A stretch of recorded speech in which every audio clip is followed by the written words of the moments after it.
go. All right, cool. Here we go.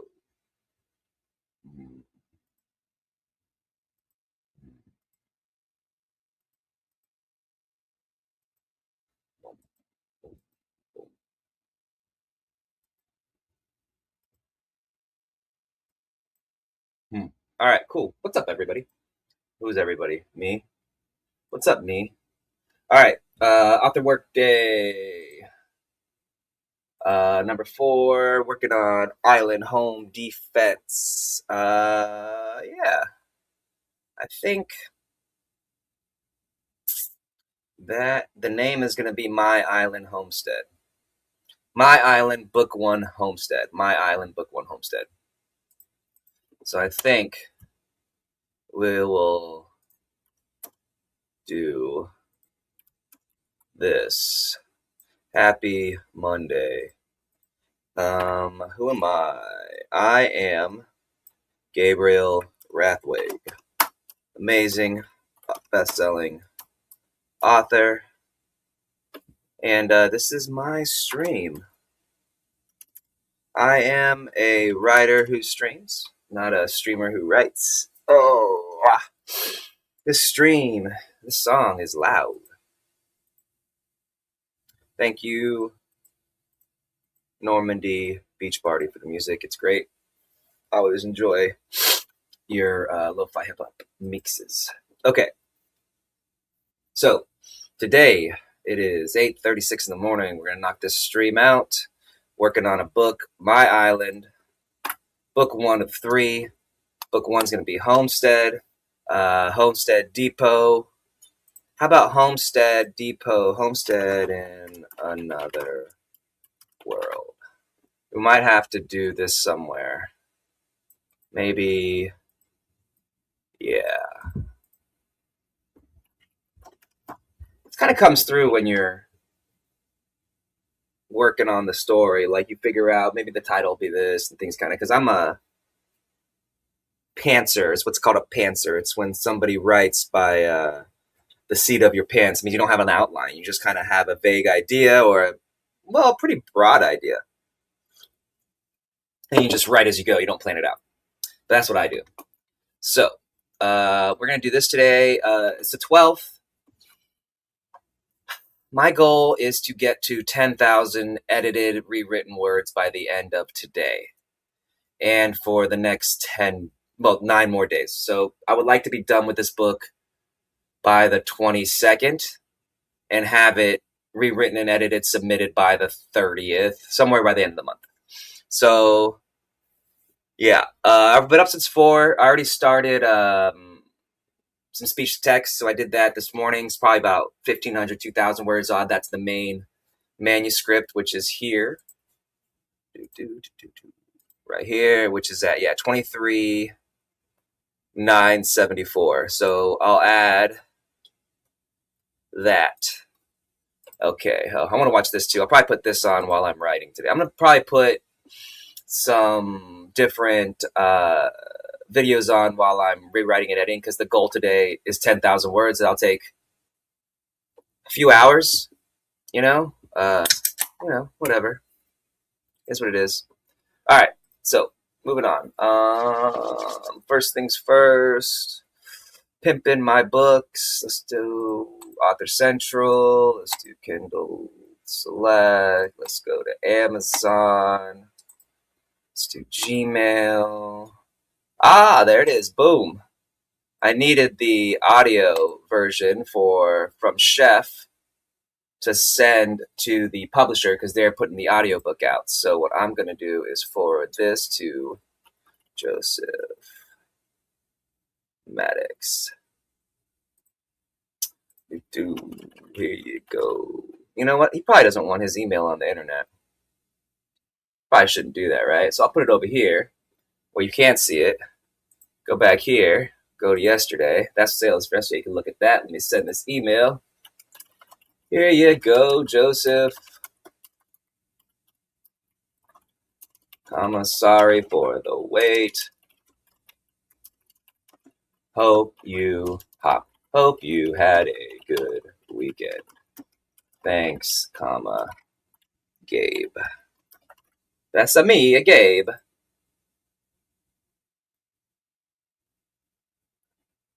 And send. All right, cool. That's done. I should answer emails today too. There's an email I got. I got a really nice email from this really nice author. I believe she's Irish. I'll pull it up. But I'm going to send her an email back today. Let's see, where's that? All right, so that's sent there, dear, Lar. What is her name? Roisin O'Donnell. Yeah, I'm going to send her an email back today. And then I got a friend-ish person, a friend that, I guess I'm going to call him a friend.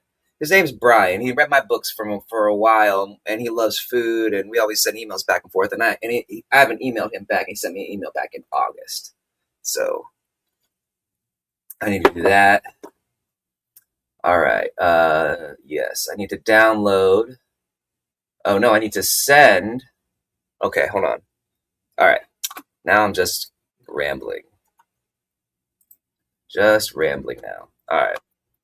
So I need to download the speech to text I did this morning, send that to my email, put that into speech to text program, which I will pull up now.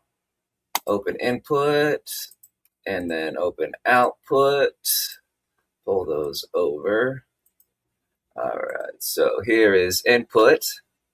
So what I'll do here is I'll upload the speech to text program I download here. Then that'll come out here. Oh, in a few minutes. And then I'll take that and I'll copy paste that into here, which is my manuscript. That'll bring the probably total word count up to about 27,000, which with edits and rewrites should be about 50,000+. So that means over the next 9 days of rewrites and edits, I also need to speech to text at least 25,000-30,000 more words, which shouldn't be a problem. At all. Okay. So let's do some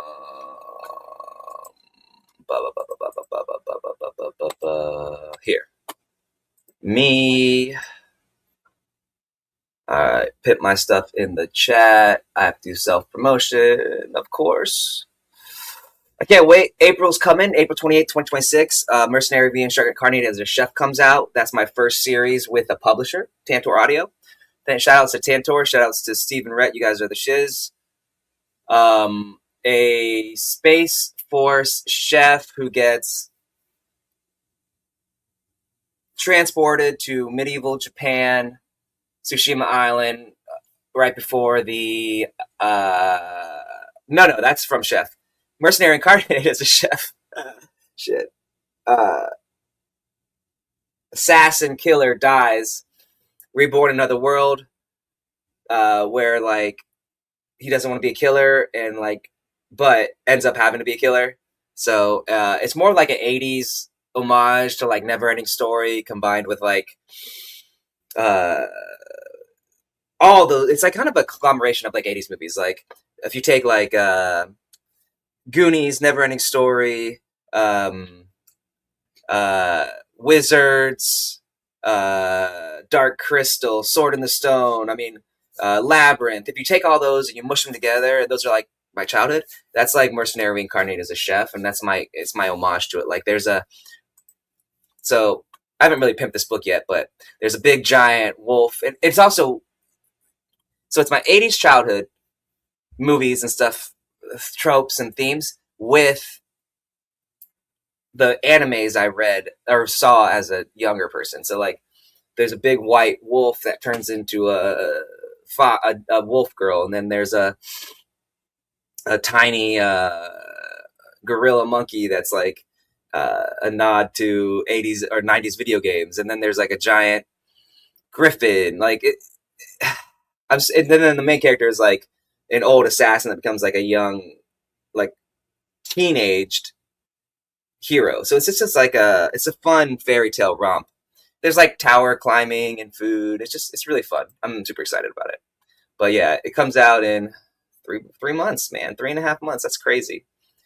And it's at 208,000. This is no marketing, no pushing it. It's just people, like it's cool.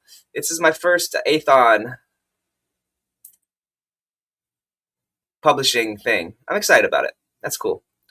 Anyway, let me go back. Let me put my books in the chat. Do.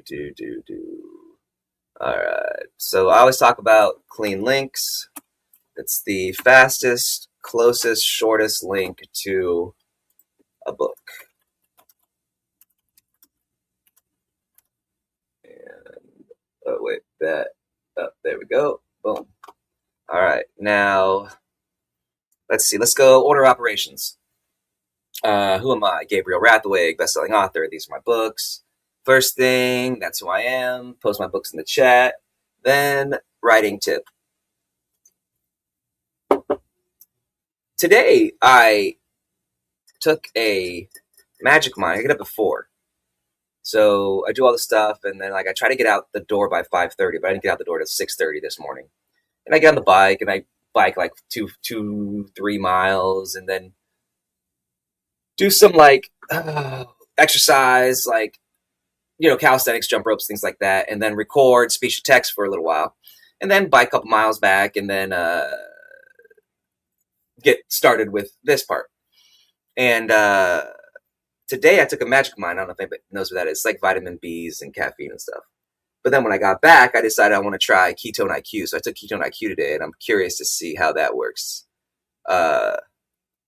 I probably should just take it without the other stuff, like the magic mind, but that was 4 hours ago, so I feel like that's long enough for it to wear off and for this to work.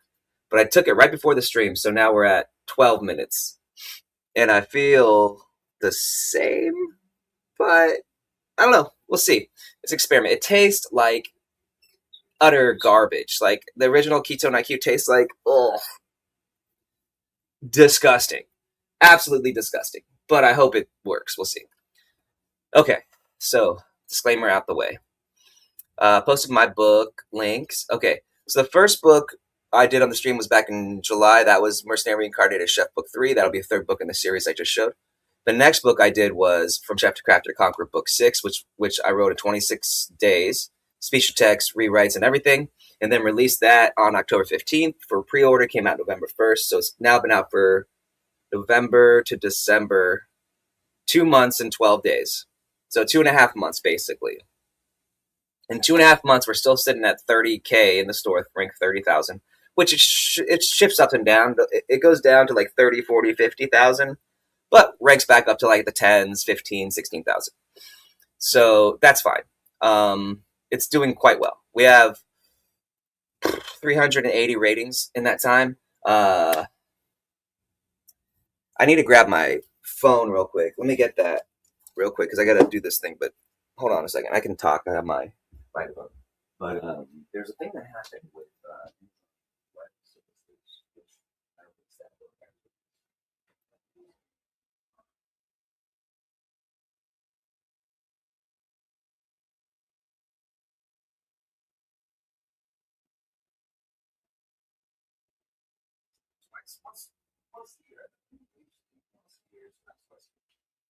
usually in October, November. So right when I put my book up from Chef Book 6 for pre-order, the algorithm changed. So because the algorithm changed, a lot of authors, you'll see it all over the social medias, Facebook, Instagram, TikTok, what else is there? Reels, Threads, I don't know. Wherever the authors congregate. There it is. There it is. Okay. So what that did was change the way the rating scale works. And this is the rating scale here. Top 100 Kindle score. Out of every book is rated 1 to 2 million, 3 million, however many books there are on Amazon. But they're in each category. Traditionally, not traditionally, last year, the release strategy was you put a book out, 3 books within 6 months, book, and a lot of people that like it buy it real quick. It shoots up the ranking, stays up really high, you make a bunch of money. Well, that changed, And in October, they changed the weight of sales of outside Amazon. Like if you let's go. Where's my book? Let's go to I don't want to pimp anybody else's book out at the moment. What were we at? 30 something? There we go, 37. So, no, wait, we'll go here. Okay, so traditionally, last year, 9 orders, right? Let me move my face too. I don't think I need to be in there. There. Okay. So this is weighted less now than this, I believe. So orders. So when you purchase the book, I believe the purchase order is weighted less than the page reads. Because I think, don't get me wrong, I believe this is, don't hold me to this, and I'm not, this is a disclaimer, this could be utter nonsense. And I love Amazon and everything about Amazon. I think they're the best publishing platform out there, bar none. Amazing. But I believe they are weighting Kindle edition normalized page reads over orders. That's just my personal opinion. So, if you like an author's books, it would behoove you, if you want to help them go higher in the ranking, to subscribe to Kindle Unlimited and read the books on Kindle Unlimited, because those are now weighted more than the orders themselves. Now, the author makes more money per order. I mean, that's just a fact. The author makes, I am an author, I make more money when you order the book. I make a 70% royalty. Here, I get 0.4 cents per page read. Just keep that in mind. And then I love Amazon. I think they're great. So yesterday we finished 15,000 Kindle. Anyway, so today. So anyway, that's that. So that was October. And not only did that change, but they also changed how fast these come in. So your ratings come in different now too. So like previously, you put a book out and say you have, like, here's something, this is very important to me as an author, is your Amazon followers, right? So basically, this is how many people on Amazon subscribe to follow you on Amazon. So whenever you release a book, they get a heads up, right? And these are people that are reading up of your stuff that Amazon deems to target them with newsletters and emails about your releases. It used to be, right when you released a book, you could rate it and it would show up right away. And those ratings would come out. People would see a lot of ratings, you'd shoot up the rankings, and people would buy your book. But now nobody's getting rated very fast. My book is getting rated very fast. But if we go to here, these just came out, right?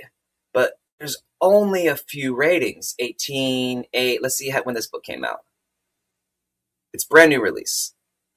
January 8th. So 4 days. That's a pretty good amount for 4 days.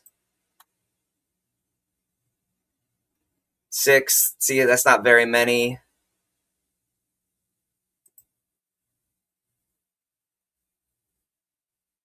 30th. That's 12. 1 rating. 1 rating. What does that mean?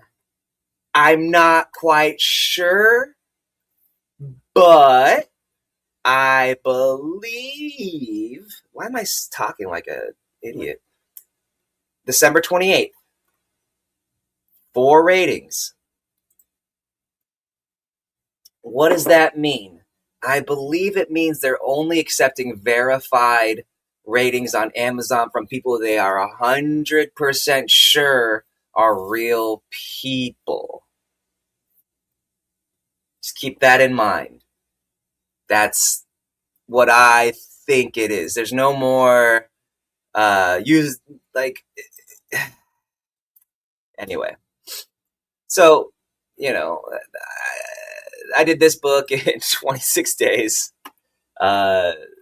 Released it. It's doing great. 380 ratings from people. So I know it's all real people because this here. I know the Amazon knows that these followers, these 5,000 followers on Amazon. Now, this doesn't count everywhere. This is just Amazon. there's people that follow me all over different, you know, internet sites and stuff, but these are guaranteed people. I know they're guaranteed Amazon people. So I think that's a part of it. So let me pop this into the chat. All right. So from Chef, book 6, doing great. There's actually a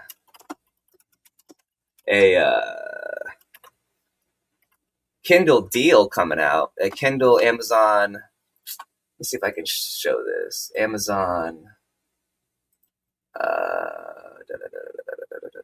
Let me look. Amazon Prime reading. Yeah. So from Chef Book 1, let's see. Chef Book 1 will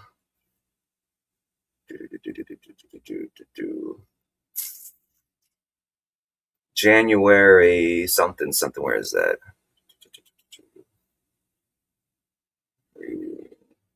Anyway, back in November, they invited me for Prime reading there, and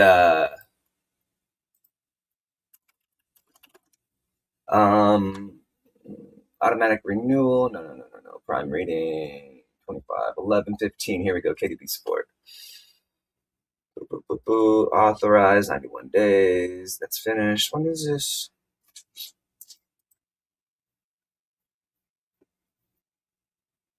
Well, I know that's done. Where's the? I'm pretty sure it's like February 1st. And I got one for both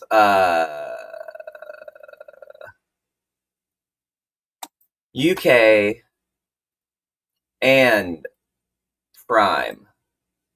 UK and US.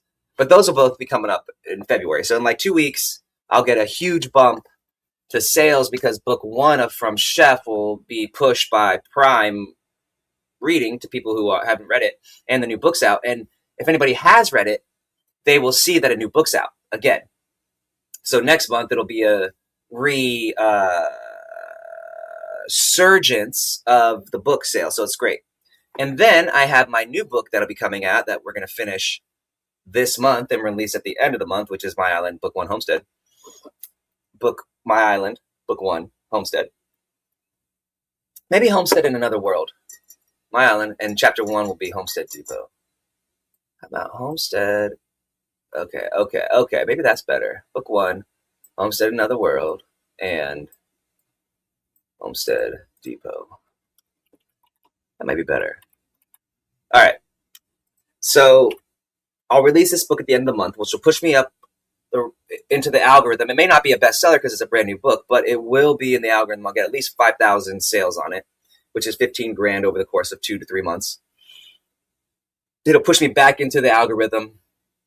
The rest of my books will get a re-up into it, and yeah, it'll be good.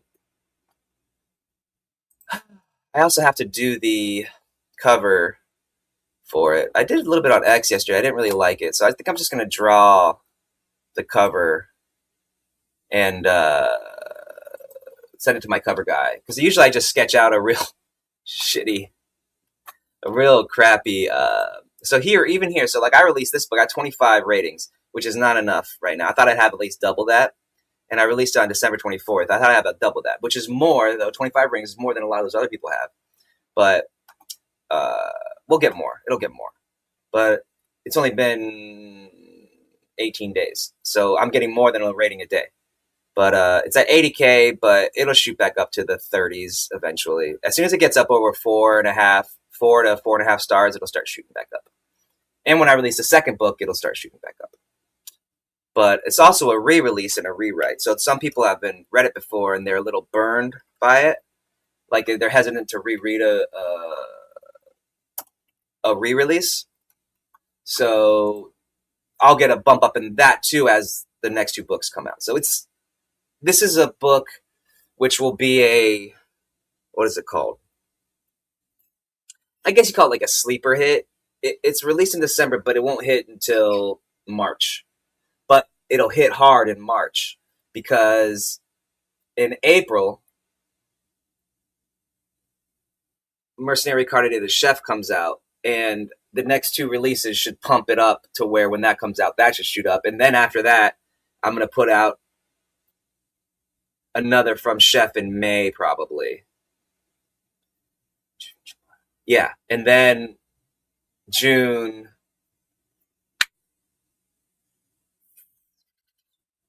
Island or My Island Book 2. July, another War Academy. August, another Island Lit. And then throughout this, there will be interspersed audiobook releases and stuff. So consistently, my books will be coming out every month. So the algorithm will keep pushing and pushing and pushing it. And then there's the podcast and then the shorts. It's just all like market saturation. So pretty exciting, really.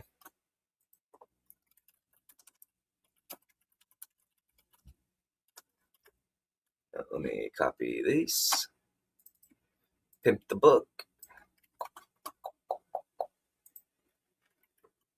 All right, that's there. And then that's done. All right, now let me do this. Got to email the speech to text. So in the morning, what I do is I have I use my iPod Pro earphones, and they do like a really good job of recording speech to text and making the file size small enough to where it converts a lot easier than if you're doing it out loud, like with a like just without headset and you're recording your phone. There's a lot of background noise. The headset. This is not me promoting, selling them or anything. Island Home Depot 4, call it. All right. Then we're going to share that to my email. Send. Okay, now let me grab that.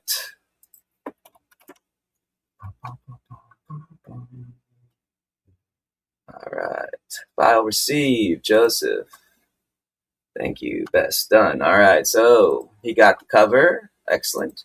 I also got my file. Beautiful. Scanning for viruses and downloading.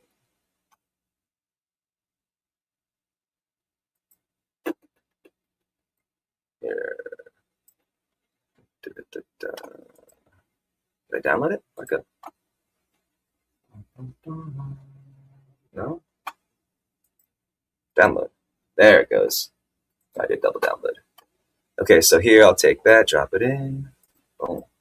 And then we'll put this file.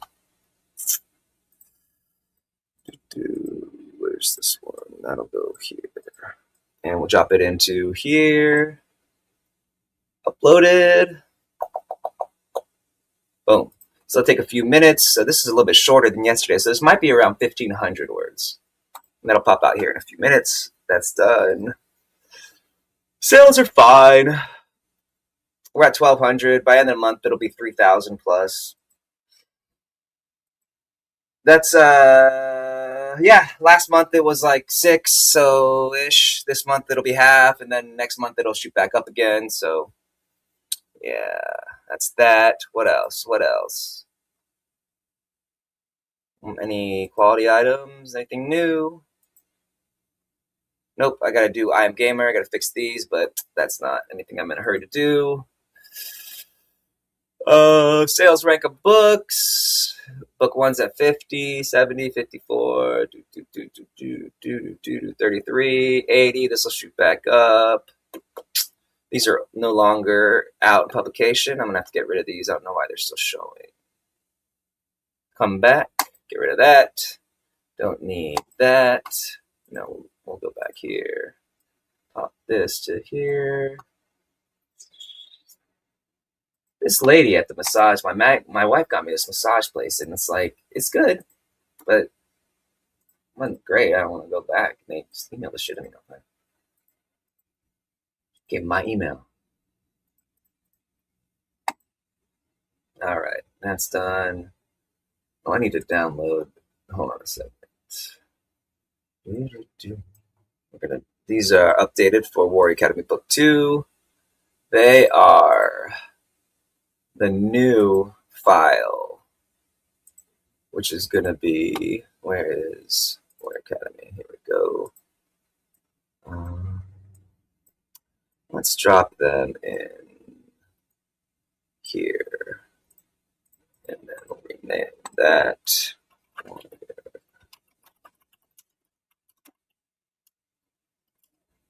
Academy Redux Book 2 promo. Okay, drop that in there. All right, cool. Let's see, let's set this as our background.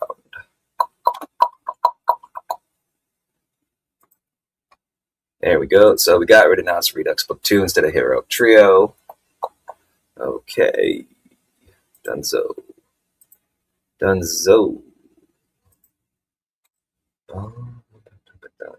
Here we go. What are we in? Input, output. Oh, there it is. That was fast. Let's see how we're doing. So 1, 2, yeah, so probably 1,500 words-ish. Take that. Control C. Close. So we're at 23,974. Now we're at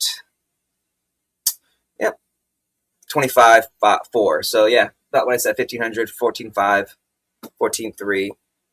All right. So this is definitely about 50K. So this is a halfway point for the book. So now it's time to do rewrites and edits done here. Watch this later. Leave that here. Pull up the... Okay, so this is the first 1,700 words. This is the first chapter, I would say. 1, 2, 3. Somewhere around here probably be the end of the first chapter. This is probably, yeah, one chapter. Yeah, this will become 2 chapters. This will become double the size. All right. So, hi. Where you going, cat? Hi. Come here. Want to see my cat? One of them? She's so big. If you've been watching the stream, she used to be a little tiny thing. Now she's a monster. Look how big she is. Yuki, look how big you are. Whoa. She's chilled out a lot. A lot. My other cat, Wesley, is the best. He's napping. Okay, now what? Here. Work. Knock it off, crazy. Ouch. Hey, see, she still hasn't chilled out that much. Ooh. Say hi. You want to hang out? Want some coffee? She doesn't like coffee.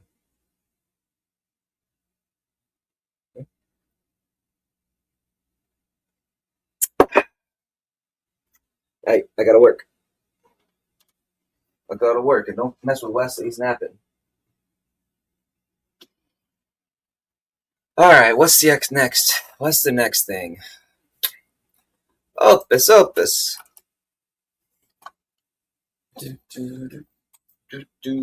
Where are we at? Calendar.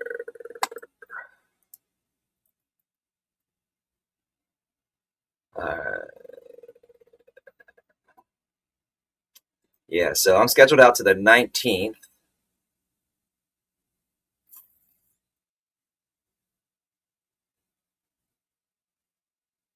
So, yeah. What's that mean? Oh. Oh, no. Scheduled out to the... Hey, knock off, crazy. This would be... So, 5 a.m. on the 20th is where I got to pick up. But YouTube is scheduled out till 10 p.m. on the 16th. Okay, so 10 p.m. on the 16th. So we'll do that first. Home. And expired. think I'm going to let all these expire and just start doing new stuff. I can download new things. I'm going to remove from storage. Remove from storage. All right, that's it. That's, oh wait, go down. New. Remove from storage.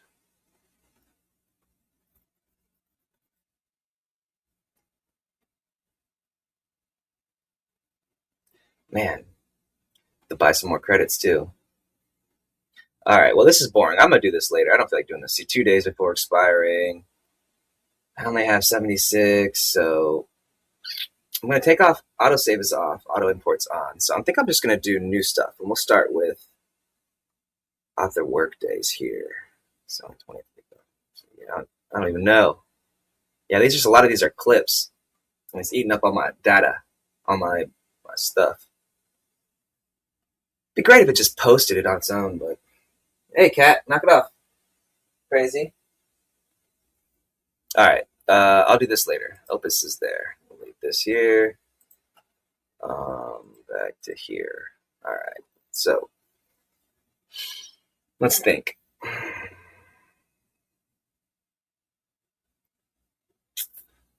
I think it is time to write. Rewrite. All right.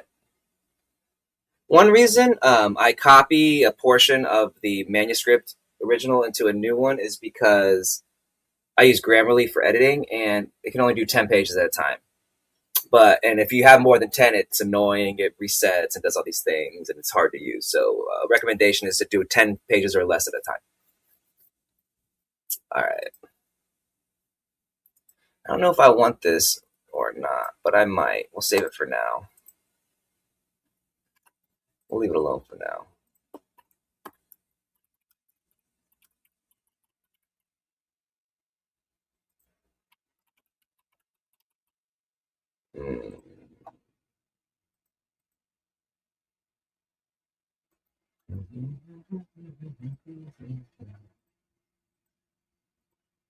There we go, single spacing. Turns it into 4 pages instead of 5. Let's make sure. See, that's not single spacing.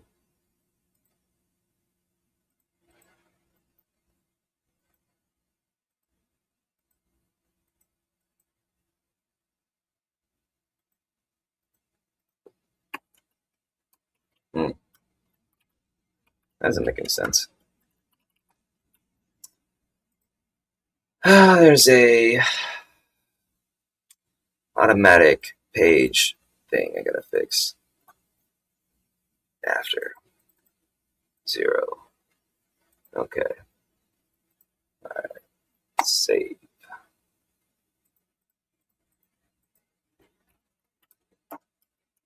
Still there. Why is it not going away?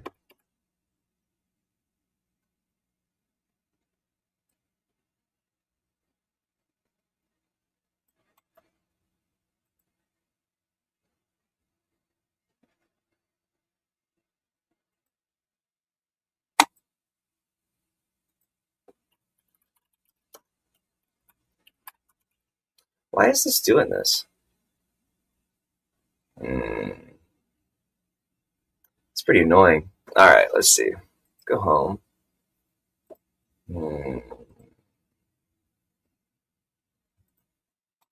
Select all. Layout.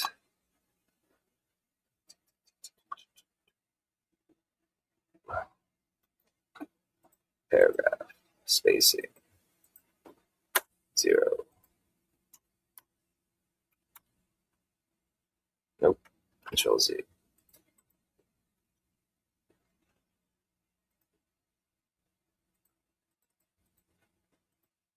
There we go. Fixed it. Okie doke.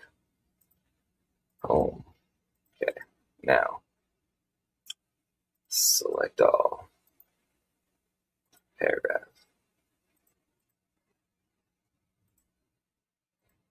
Good. All right, boom. Boom.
Right now, I'm just like making sure that there's no weird spacing or like indentations or anything, because that translates poorly into KDP. So I try to do that now when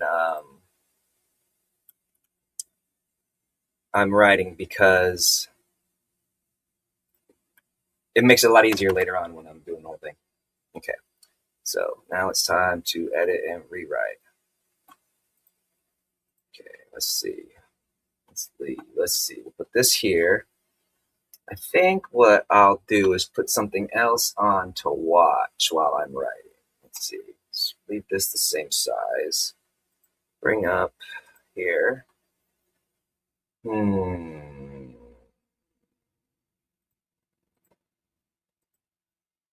What am I going to watch? What am I going to watch?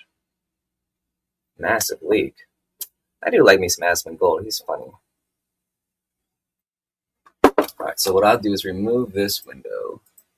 Stop that screen. Put this here. You can see that there. Boom.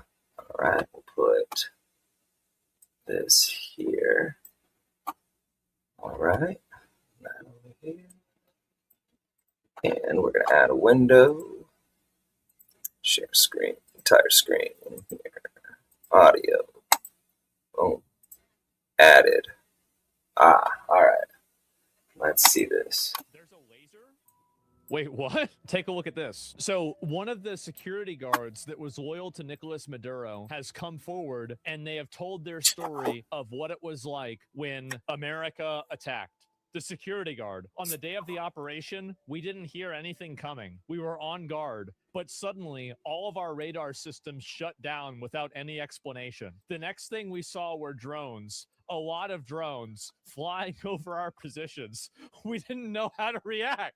Interviewer, so what happened next? After the drones appeared, some helicopters arrived, but there were very few. I think barely 8 helicopters. From those helicopters, soldiers came down, but a very small number, maybe 20 men, but those men were technologically very advanced. They didn't look like anything that we had fought before. And then the battle began. Yes, but it was a massacre. We were hundreds, but we had no chance.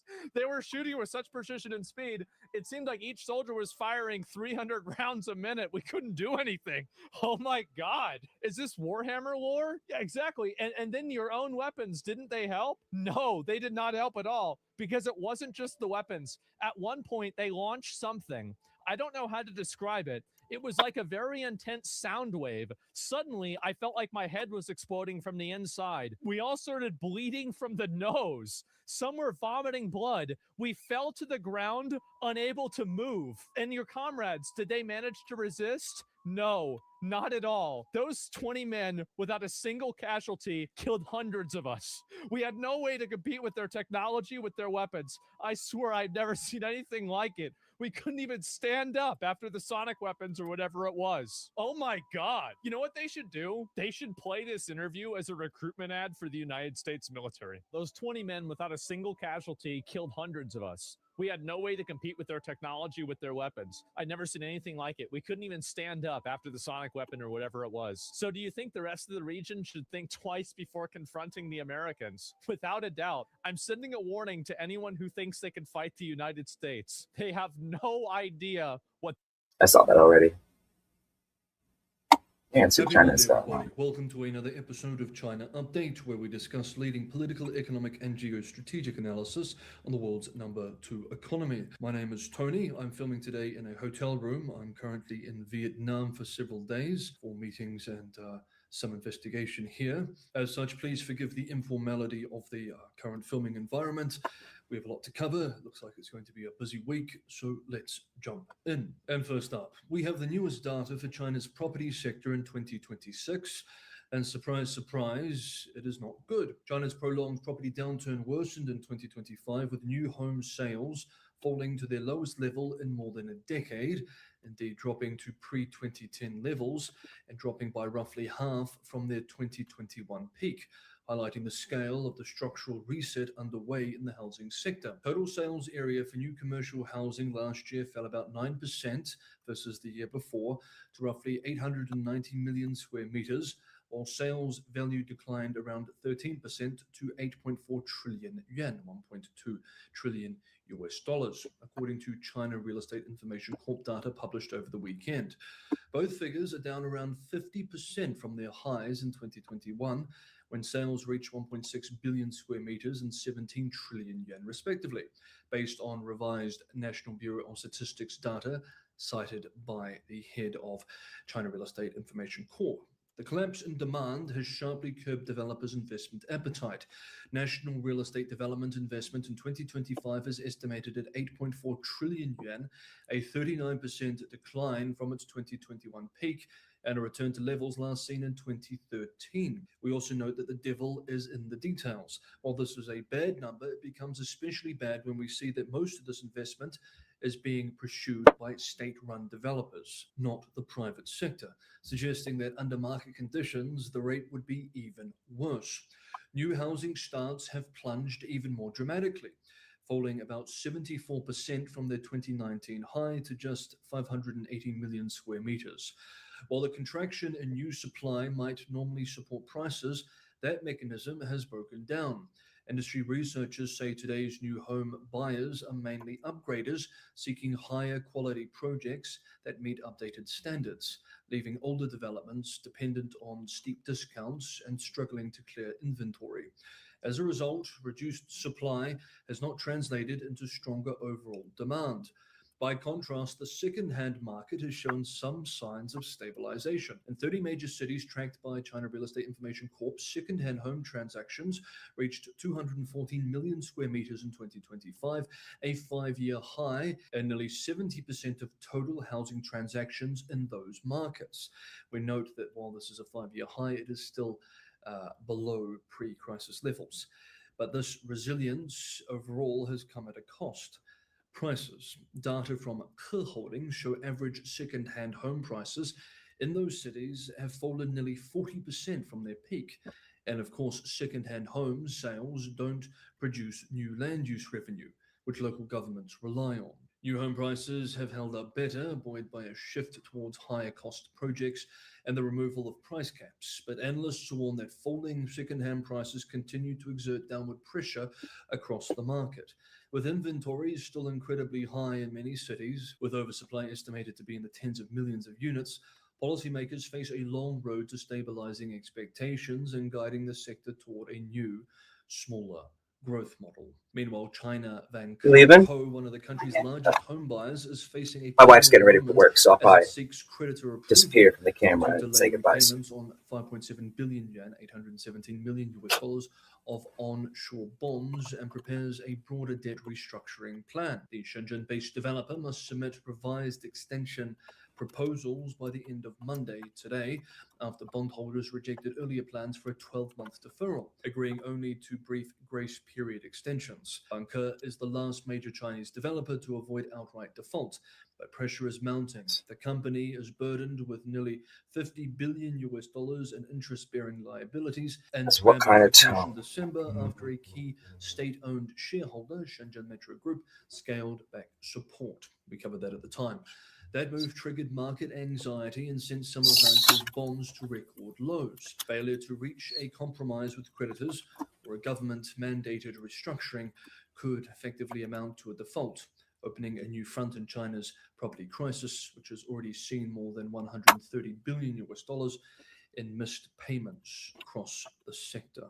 Next up, Chinese companies have signaled ambitions to deploy more than 200,000 internet satellites, filing a wave of submissions with the International Telecommunication Union, ITU, just as Beijing intensifies criticism of Elon Musk's SpaceX for crowding low Earth orbit. Around a dozen Chinese filings were lodged with the UN agency late last month, led by two massive projects, CTC-1 and CTC-2. They together proposed nearly 194,000 satellites. The filings were made by the newly established Institute for Radio Spectrum Utilization and Technological Innovation, which was registered in Hebei province only a day after submitting its plans. The move signals China's determination to catch up with SpaceX, whose Starlink constellation dominates low Earth orbit and accounts for the majority of satellites currently in service. Orbital slots and radio frequencies are finite, giving early movers a strategic advantage. On Friday, the U.S. Federal Communications Commission approved SpaceX's request to deploy an additional 7,500 second-generation Starlink satellites, potentially bringing its total to 15,000 by 2031. SpaceX has applied to launch as many as 42,000 satellites overall. China is pursuing multiple mega constellation projects of its own. These include the state-backed Huawei network, targeting around 13,000 satellites, and Shanghai Space Co's Tianfan project, which aims for more than 15,000 by 2030. China Mobile has also made its first ITU filing, while several private startups are advancing smaller constellations. Beijing has warned that Starlink poses security risks and is crowding shared orbital resources, raising collision dangers. With low Earth orbit becoming increasingly congested, competition over space-based internet infrastructure is emerging as a new front in US-China technological rivalry. Now, we have one more development to cover, but just quickly, if you want to continue to be on top of analysis like today's on China, consider subscribing. If you're getting some value from today's episode, it's a huge help if you can hit the like button. And if you'd like to go the extra mile and help me keep China Update financially sustainable, part of this trip to Vietnam is actually to build up connections and networks so then I can do better China-Vietnam and China-Vietnam-US technology and trade competition coverage in the future. Patreon and Buy Me a Coffee links are in the description below. As always, for everyone who supports the channel, thank you so that you never find, and stuff like that. I immediately reach out to the production company. I write an email, this arrogant pre-chat GPT email that's like, I'm better at these You things. guys suck, let me in. Exactly, dude. That was like the premise of it. And 10 days later, long story short, I'm on a plane to Panama to go jiggle my junk naked in the jungle for 21 days on Naked and Afraid. Anyway, I was doing these odd jobs, biology jobs with a bunch of different companies. And I come home one day, I'm fried. I've been on the Channel Islands for 2 weeks in 100-degree heat, blah, blah, blah. Plop down on the couch. I'm exhausted. I'm filthy dirty. I'm just like, oh. Jessica, my girlfriend at the time, she's like, are you okay? Like, how's it going? Blah, blah, blah. I'm like, yeah, I'm just beat. And she's like, have you seen this stupid show on TV? That's like, how what she is said it. this? Stupid Yeah. show. And it's Naked and Afraid, which is a survival reality show if you don't know it. And this was early days. It was like second episode or something of the whole series. I was like, what is this? And she's like, oh, it's these people like trying to survive out in the bush. And they're like crying and whining and doing all this shit. And she's like, I've seen you do this stuff for fun. And like, you just go out there, not the naked part, but like You go out there and build a fire just to sleep in the hills of Cayucas, California for 3 nights just to look for bears that you never find, and stuff like that. And I was like, yeah. So I didn't know this at the time. I've learned so much since then and started my production company and everything. But TV shows are not made by Discovery Channel. They're made by production companies, right? Yeah. And so the credits roll on The Naked and Afraid after watching this big burly Marine guy bawl his eyes out or whatever about his fire going out. And the credits roll. And I'm like, I can do this so much better than these guys. I'm so cocky still. And so I see that it comes up like the name of the production company. So I immediately reach out to the production company. I write an email, this arrogant pre-chat GPT email that's like, I'm better at these You things. guys suck. Let me in. Exactly, dude. That was like the premise of it. And 10 days later, long story short, I'm on a plane to Panama to go jiggle my junk naked in the jungle for 21 days on Naked and Afraid. And I go down there and it is literally, and I was very lucky with where I got placed. I got placed in a tropical jungle that I understood the environment as being a biologist, understood the habitat, understood what plants were edible, what plants were toxic, understood the water from all my spearfishing days, how to dive, everything else. So it was like a vacation. It was like a 21-day paid vacation for me. I had fun. I was smiling. I was giggling. The whole thing was not serious to me at all. And the other survivalists are like, take this seriously, blah, blah, blah. I was like, I'm good. I got 30 pounds of jungle potatoes at the hut. Like, I'm good. I'm not taking this seriously. This is vacation. I got to go home and work after this. And the producers are like, dude, nobody's going to like you. Like, they'd be like, how's it going? Like, my partner's name was Cassie, and she was not very good. But the producers would be like, what's going on between you and Cassie? I'd be like, oh, nothing. She's just hanging out, and I'm over here fishing. And they're like, is she the worst person you've ever met or not? And I was like, no, not really. And they're just like, everybody's going to hate you. Like, you got to talk shit, and you got to cry, and you got to struggle. You're not the reality TV guy. And that's not me. That's just not me at all. How real was it, though? Like, because some of these shows, it'll be like it's highly produced and they're like, you stand there, you do this, and they're not really doing the stuff. And then other ones, of course, they still have to do the reality stuff, but it's actually like you're in it, you're doing it. But how real was it as far as like you doing the thing? When I did it, it was 100% real. Like, they left remote cameras at night. There was no one there. The audio guys were not, like, nobody was allowed to talk to you. Nobody except for one producer who'd ask you questions. They had to be hands off. They had to watch from a distance kind of thing. It was like 100% real. I've heard since then it's got pretty fake, but I don't know if that's true or not. I heard that from one guy who went on the show. But I just went and did this 21-day naked nudist colony at vacation. And I broke all the rules and did all the regular shit I do and got in trouble and everything else. And had a great time. And then I came out of there, went back to being a biologist, didn't think twice about it. They were just cool with you going to do that for 21 days? Yeah, because I was a contractor. So I'd come in, I'd do a job for a week or two, then I'd take 2-3 weeks off, then I'd do another job because it's full-on jobs. It's like, where'd you go? I went to Panama to be on Discovery Channel. Yeah. I'm going to go count some ants now. Yeah, exactly. And they were just like, you're weird. But went back to being a biologist, still thought that was going to be my career. And the show came out like 6 months later. And not only were the producers wrong about me being like disliked and nobody listening or a small character or whatever, all the stuff they said that I just didn't care about, I ended up being the highest rated survivalist in the show's history at that point because it was easy. Got tons people of looked food. at you like, this guy's a badass. Yeah, that's how the audience saw me. They were just like, this guy's just joking and having fun and piling up food and drinks and shelters and everything else. Anyway, that came out, and then I got this. This was back when reality TV was still important. Right. In today's world, it's like nobody even has cable anymore. Lesser. Yeah. But that came out, and like everybody that does Survivor, The Bachelor, Love Island, Naked and Afraid, you get your 5 minutes of fame with your local press. I don't mean like the New York Times was calling me. I mean the Santa Barbara Independent that gets 45 reads a day. Hey, listen, they're important too. They are 100%, and this is my whole point. They helped launch my real career. But I got my 5 seconds of fame with the local press, and they call me and be like, tell us about Naked and Afraid. I'm like, no thanks. Like, what do you mean? Like, I don't really want to talk about that. That was just fun. If you want, I'll tell you about the largest lobster that I found that's ever been caught in the state of California. This hammerhead that I saw at the Channel Islands that hasn't been documented that far north in over 100 years. All these science things that I thought were super duper cool. And most of them were just like, no thanks, click. And a couple of them were like, all right, tell me about that. And we'll kind of weave in the Naked and Afraid angle. And a couple of these stories, like me with the giant lobster, the hammerhead one I mentioned, they went viral. They got picked up by like the Daily Mail and places like that. Wow. And they like blew up, millions and millions of views. This is a bygone era. We're talking 10 years ago when those things were really impactful. Then I got calls from people going, hey, like we saw your Naked and Afraid. We saw your viral news stories in the Daily Mail about the giant lobster and about the hammerhead bite and blah, blah, blah, blah, blah, all these things. And do you want to host a TV show? This only happened twice. It wasn't like a lot of people contacted me.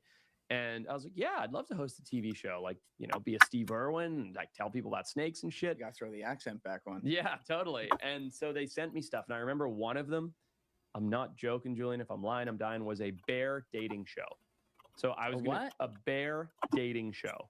So I forget how the show worked, but I was going to be the host. And there was going to be a bear, a male bear and a female bear, and then like a human male and female, and they were going to compare. And I was just like, this is the dumbest thing I've ever seen. Ooh.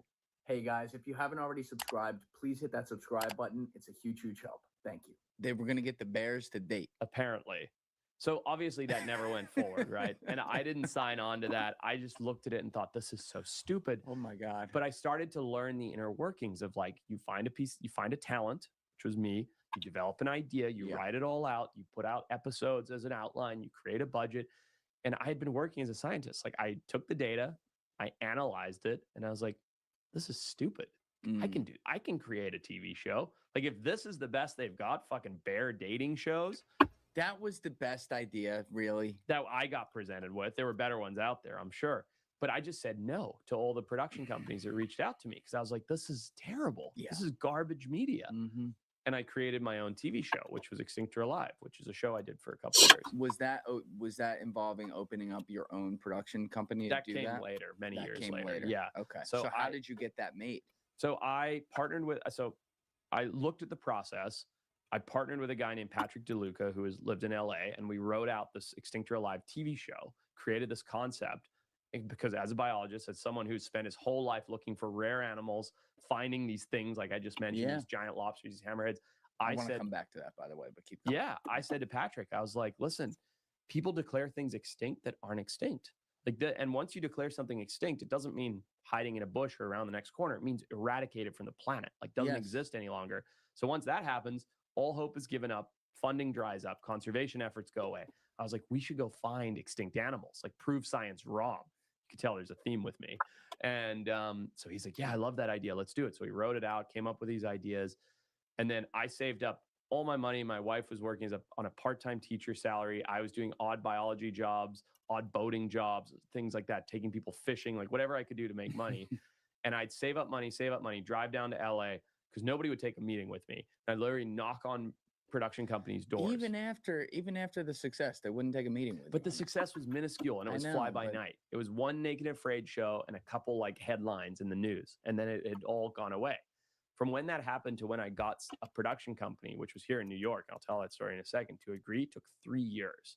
So for 3 years, still that's surprising. But okay. Yeah, for 3 years, people wouldn't even take meetings. I mean, some would, but it wasn't like I could make a phone call and set a meeting. I had to literally go knock on production companies' doors, including the production company that did Naked and Afraid, and pitch them. And they're like, nope, not interested. Anyway, one time I saved up for 3 months, came over to New York City, stayed in a hostel, walked into the office of my now business partner and said, hey, here's my idea for an extinct animal TV show.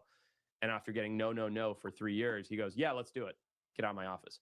And I was like, holy shit. Okay. Yes, sir. Bye-bye. And so that was it. And then we built that out, pitched it to Animal Planet. That took like another year until they said yes. And then it became a pilot. The pilot crushed it. And then it became a series, blah, blah, blah. And then eventually I built my production company. That's awesome, man. Yeah. Yeah. I mean, people are so fascinated with the unknown in anything, but you know, there's something about the fact that we have these huge biospheres around the world where we scientists can even say definitively, we have not even discovered X% of species in here, and X is a big fucking number. Right. That's right. Then you take into account species that, like, as you say, we declared extinct just because we haven't seen it. Yep. But you don't know if they went into a different part of the environment or changed up where they were going. I mean, it's such a cool field of study. Especially because a lot of the times it's changed a little bit recently, and it's created a larger field now, like a lost species de-extinction field. But at the time, it was like some stuffy ass guy in a smoking jacket in London was like, that animal is extinct, you know, and it wasn't that bad, but like some British dude would go on a survey for 10 days, stay in the Four Seasons, and come back and be like, it's not there. And you're like, I don't know if this is correct, but nobody was calling it out. And I'm being dramatic for, the sake of being dramatic, but it was like, it's very, very hard to say something's extinct, like definitively after a short survey from some scientists that flew in to check it out. So we just pushed further and went harder and went deeper, and we found 8 species that had been declared extinct. All right, what was the first one you found? The Zanzibar leopard. How do you even do this? You just go and you're like, all right, we're going to start looking, roll cameras, fuck it. Yeah, that's how I thought it was going to go, because we started with a special for Monster Week, which used to be on Animal Planet, and that's how I thought it was going to go. I thought it was going to be like, roll cameras, let's go. But no, it's again, I'm lucky because I came up in the sciences. So I had surveys, I had processes, I bought trail cameras, I knew how to track stuff growing up in the bush in Zimbabwe, being the son of safari business owners. I had all this these unique ideas of scent trailing things to bring them close to the camera, like dragging a dead carcass, to make a scent trail. Yeah. And spraying pheromones in the trees to get animals to come by. I did all these weird things, and that's what actually made the show famous. It wasn't really the discoveries, which helped, but it was the tactics. The tactics. Yeah. And so the first one was, and to this day, we don't know definitively that it was a Zanzibar leopard as opposed to just an African leopard, but off the coast of Africa is the island of Zanzibar, off the coast of Tanzania. I'll pull that out. And we went there to look for a rumored leopard that had been extinct for 30 or 40 years, a smaller island leopard. So if you zoom in way in, you'll see the island there. So we went there. Long story short, we made a meat tree, which is a tree covered in meat, like a giant cat's play toy. Like I said, unorthodox methods, and caught this leopard walking through the bushes on trail camera. And that was our first big discovery. Is that like a pinch yourself kind of moment? Dude, where you're like, did I just see what I just fucking saw? So when I saw it, because we go through hundreds and hundreds of trail, game camera clips. When I saw it, I was sitting on the back of the bus on the way back to the town, because we'd been in the national park for a few days, and we were like, we're going to go to town, get a hotel, get a shower, blah, blah, blah. And I'm sitting on the back of the bus on my laptop going through clips, and I played it. I looked up, played it again, played it again. And then I just threw my laptop in the air. It's all on camera. The camera started rolling because they heard me start screaming. I'm like, pull over, pull the bus over. I ran up. My guys were like, what's going on? What's going on? I grabbed my audio guy by the collar, pulled him in, and headbutt him. I just went nuts. And he's like, why did you do that? I was like, I don't know. And I was showing them the laptop. And it was just I just went ape shit. And they're like, what's wrong with you? Look at the tape. Yeah. And then that was our first big discovery. And that rolled into, a second season with a little bit more funding. And so I could get better tools and go for longer. And yeah, we ended up finding 8 lost species on that series. Did you, on that first one though, thank you guys for checking out this clip. If you haven't already subscribed, please subscribe and hit the like button on this video. It is a huge, huge help. And if you'd like to check out this clip's full podcast episode, that link is in the description below or right here. And finally, you can follow me on Instagram and X by using the links in my description below.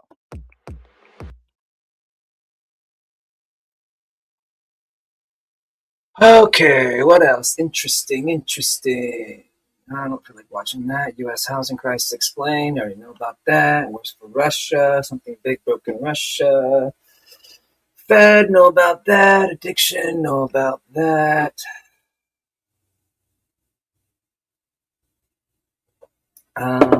Do global economy shifting.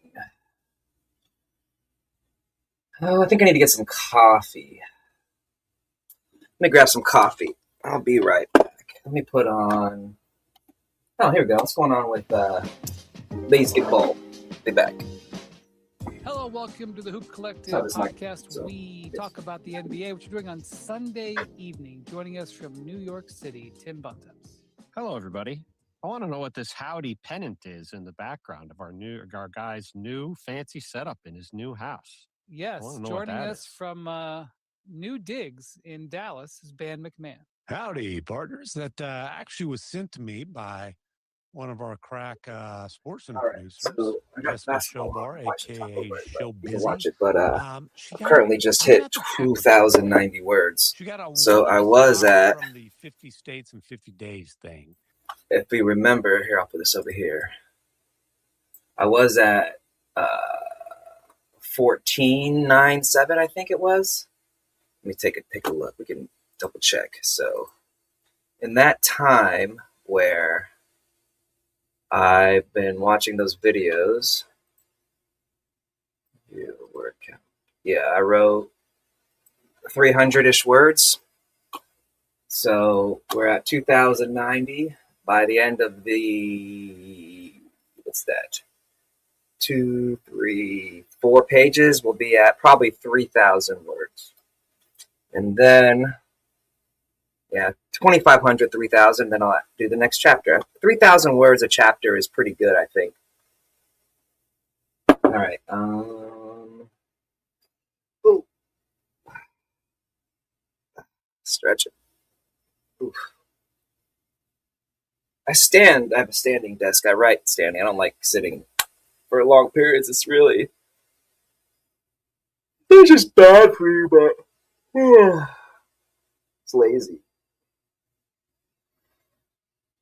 Okay, but I guess if you have to do this for hours and hours, you know. I usually stand on one leg, do tree, switch legs a little bit, bounce around, because, you know, the talking thing with, I'm wearing sweatpants, that's why I'm adjusting them, because I'm doing tree.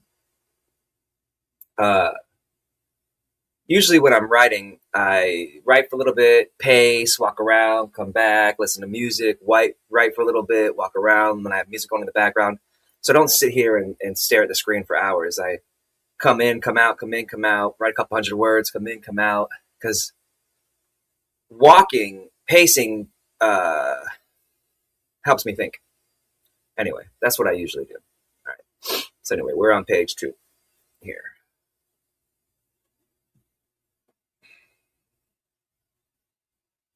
So let's see what's going on here. I don't really feel like watching Hoop Collective. I quit watching Hoop Collective because, oh look, that's me. Oil war collapses. Besant panics over oil war collapse. Chinese exports. Okay, his guy's super Chinese positive, and some other guys are super Chinese negative. Blah blah blah. U.S. is surprise. They should have left Venezuela forever ago. That's retarded. I don't know. Yes, aliens are real. Yes, UFOs are real. So what? What are you gonna do about it? You know. What else? What else? Food pyramid, yeah. Socialist, Bill Maher, blah blah blah. Music, Fraud of the Century. I like James Lee. He's pretty good. He's pretty good. This man is incomparable. He's really good. If you want to know like some crazy shit, follow James Lee. He's like on point. He's wild, dude. I'm not saying it's real. I'm just saying he's wild.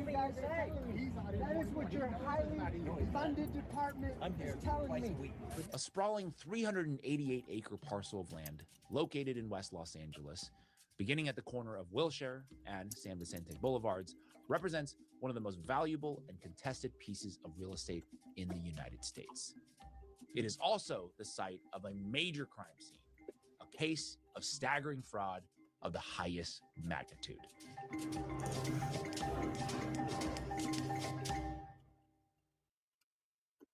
Originally deeded in 1888 by private philanthropists as a permanent sanctuary for disabled soldiers, the land has been systematically stripped of its noble purpose over the last half-century through a combination of bureaucratic negligence, legislative maneuvering, and outright criminal corruption, and transformed from a home for veterans into a playground for the neighboring elite and a revenue engine for commercial interests. For example, UCLA runs a massive multi-million-dollar baseball complex here. The students of the ultra-exclusive Brentwood School play tennis and swim in Olympic-sized swimming pools here. Even an oil company drills for profit here. Meanwhile, on the sidewalks just outside the gates, veterans of the United States Armed Forces sleep in squalid tents, dying of exposure and neglect on the doorstep of the land that they are legally entitled to. And today, we're going to follow the money, we're going to name the villains, and we're going to show you how, after 50 years of corruption, the veterans finally have a chance to take back the land that's rightfully theirs.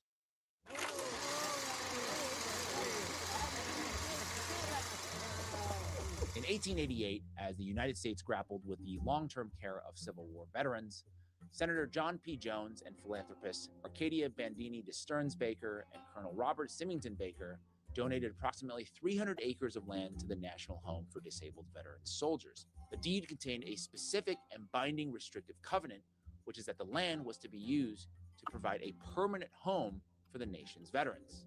And for nearly 80 years, the federal government honored this promise. The Pacific branch of the National Home functioned as a self-sustaining city, housing over 4,000 veterans who lived, worked, and farmed on the property. The campus featured a trolley station, a majestic chapel, theaters, and barracks, embodying the old soldiers' home concept that Abraham Lincoln had championed. But then, disaster struck.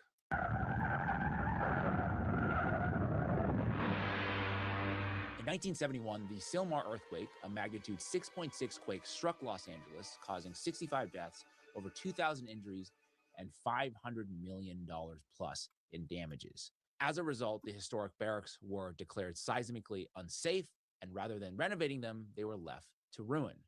With the soldiers now removed, the VA began ignoring the original deed and decided to parse it out to the highest bidders, or more accurately, to the most politically connected neighbors. Between 1990 and 2010, the West Los Angeles VA campus was transformed into a patchwork of commercial leases that bore little to no relationship to veteran care. Through what they call enhanced use leases, the VA became a landlord to the West Side's elite. The University of California, Los Angeles secured a lease for a baseball stadium on 10 acres of prime land that is now home to the UCLA Bruins baseball team. Brentwood School, an elite private K-12 academy, negotiated a lease for 22 acres of land to build a lavish athletic complex, complete with tennis courts, sports fields, and an Olympic-sized swimming pool. Other uses include a laundry facility for Marriott hotels, storage for 20th Century Fox sets, and even an oil drilling operation. Meanwhile, the number of homeless veterans in Los Angeles County swelled to over 4,000. But how and why was this ever allowed to happen? Based on the deed, anything that doesn't permanently house and is a home for a homeless veteran and serving a homeless veteran would be not just unethical and immoral, it would be illegal to violate the federal deed. Additionally, you have a veteran, Ted Lieu, the Congress member, who tries to make something like the West LA Leasing Act, which essentially is an attempt to legitimize illegitimate leases. This is Senate D. Vermont, known to his followers as Mr. Checkpoint, a community advocate and watchdog who has been on the ground connecting dots between nefarious actors within the VA, nonprofits, real estate developers, and sleazy politicians working in concert to put profits over people. Mr. Tetlu, I just had one quick question.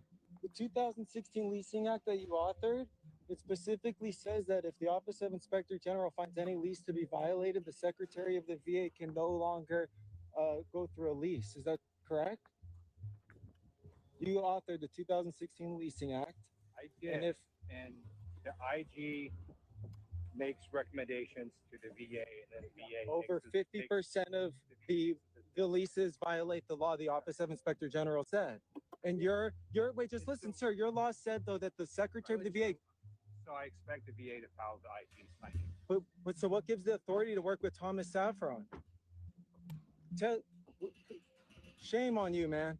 In 2013, U.S. District Judge James Otero ruled in Valentini versus Shinseki that the commercial leases were indeed unauthorized under the VA's governing statutes. And this ruling should have been the end of commercial occupation of the VA's land, if not for the efforts of Congressman Ted Lieu, who represents the district that encompasses West LA, Brentwood, and UCLA, and the surrounding affluent neighborhoods. Congressman Lieu introduced H.R. 5936, West Los Angeles Leasing Act of 2016. Now, this was sold at the time as the solution to the veteran housing crisis, but in reality, it was nothing more than a legislative Trojan horse designed to protect the powerful tenants who were illegally occupying the land. Lieu included a specific carve-out in the law that explicitly authorized the VA to sign a new lease with the Regents of the University of California, effectively legalizing the UCLA lease for the Jackie Robinson Baseball Stadium, the very facility the courts had previously deemed a violation of the 1988 deed. Section 2B of the lease authorized leases to a third party to provide services that principally benefit veterans and their families for a number of non-housing related purposes, including peer activities, socialization, physical recreation, and transportation. And it was this specific language that allowed the likes of Brentwood School to claim that their swimming pool was a, quote, veteran benefit, simply because they sometimes allowed veterans to use it during off hours. Mr. Checkpoint. I don't know who that is. Raking in tens of millions of dollars Check a him out, year, though. owned by a company called Westside Services because it gave discounted parking to veterans. Finally, Lou's law also included something called a master plan, which called for building 1,200 units of permanent supportive housing on the property. But instead of the VA building it and providing the service to veterans free of charge, they contracted a nonprofit called the West LA Veterans Collective. Let me set the snack on. I'll be right back. Saffron to build and manage the project. Except to this date, very few of those units have actually ever been built. And for those that have been built, they're charging veterans a monthly rent while also receiving federal subsidies. So wait a minute. The law that was supposed to end the fraud ends up just legalizing said fraud and becoming a massive giveaway to private interests. How was this ever allowed to happen?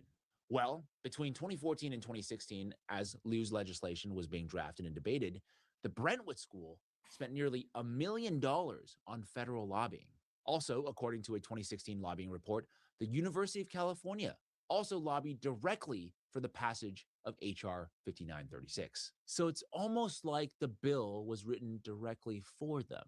Or some might call this a fortuitous coincidence. And while the politicians and lobbyists were shaking hands in Washington, a brazen criminal conspiracy was rotting the VA from the inside out. Meet Ralph Tillman, who for years served as the VA's chief of asset management. Essentially, he was the gatekeeper of this multi-billion-dollar plot of land, which, as it turned out, he strip mined to the highest bidder.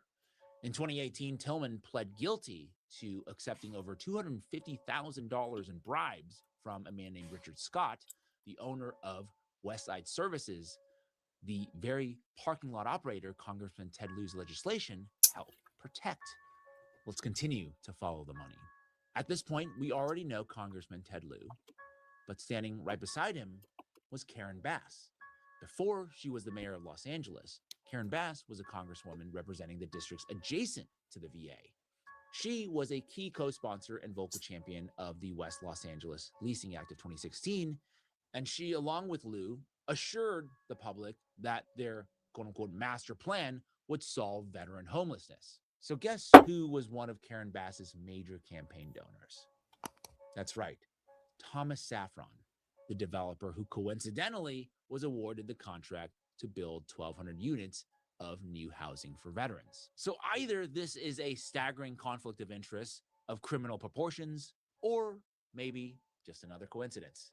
You should also know that Saffron is a chancellor's associate at UCLA and holds an MBA from the university. So perhaps not all too surprising, under Saffron, the housing projects have been plagued by inexplicable delays, ballooning costs, and a, quote, luxury affordable model that enriches the developer while veterans suffer in the streets.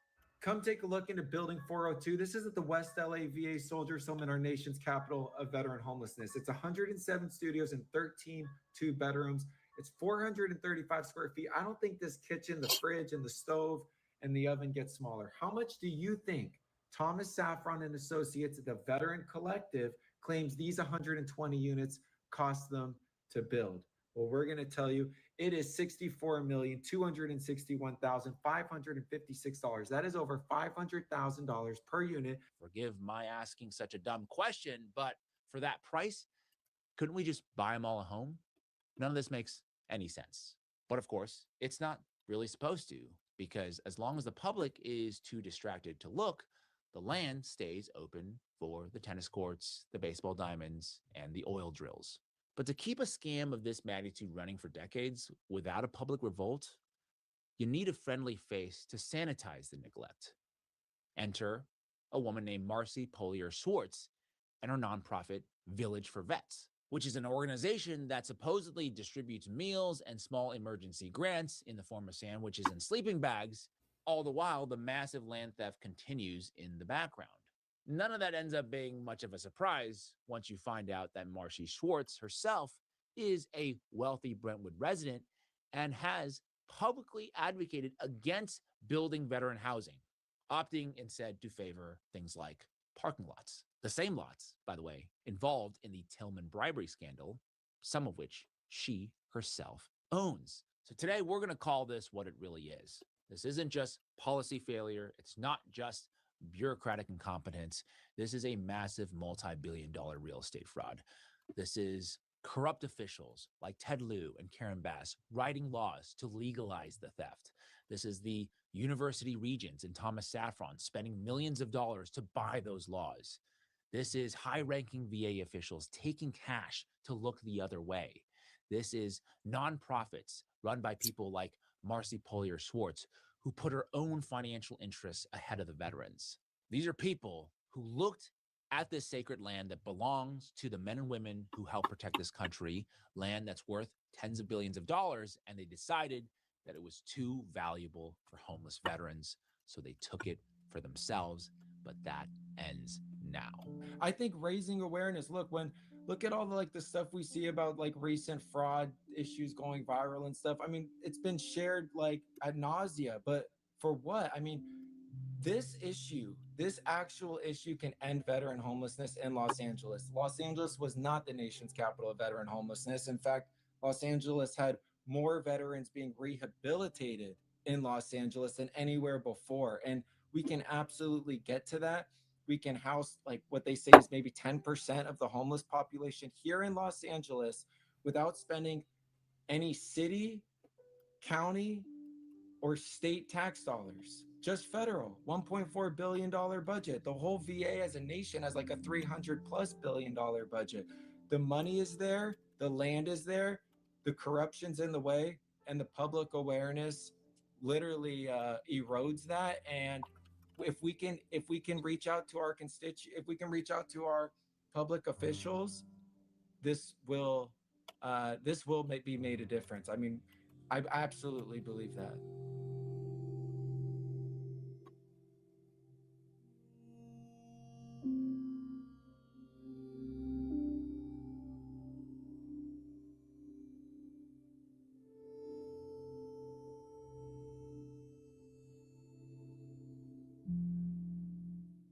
It's so messed up.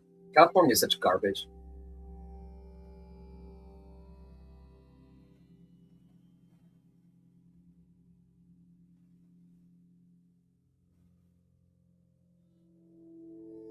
It's crazy. They do that everywhere. It's nuts how people are such thieves. Hey, it's me. Hey, let's see how live yet. Doesn't look like it. Yeah, he's entertaining.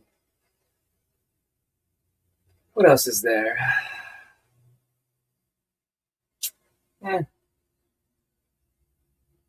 How to quickly escape dopamine hole, blah, blah, blah, tax switch, blah, blah, blah, begins. Digital prison, blah, blah, blah.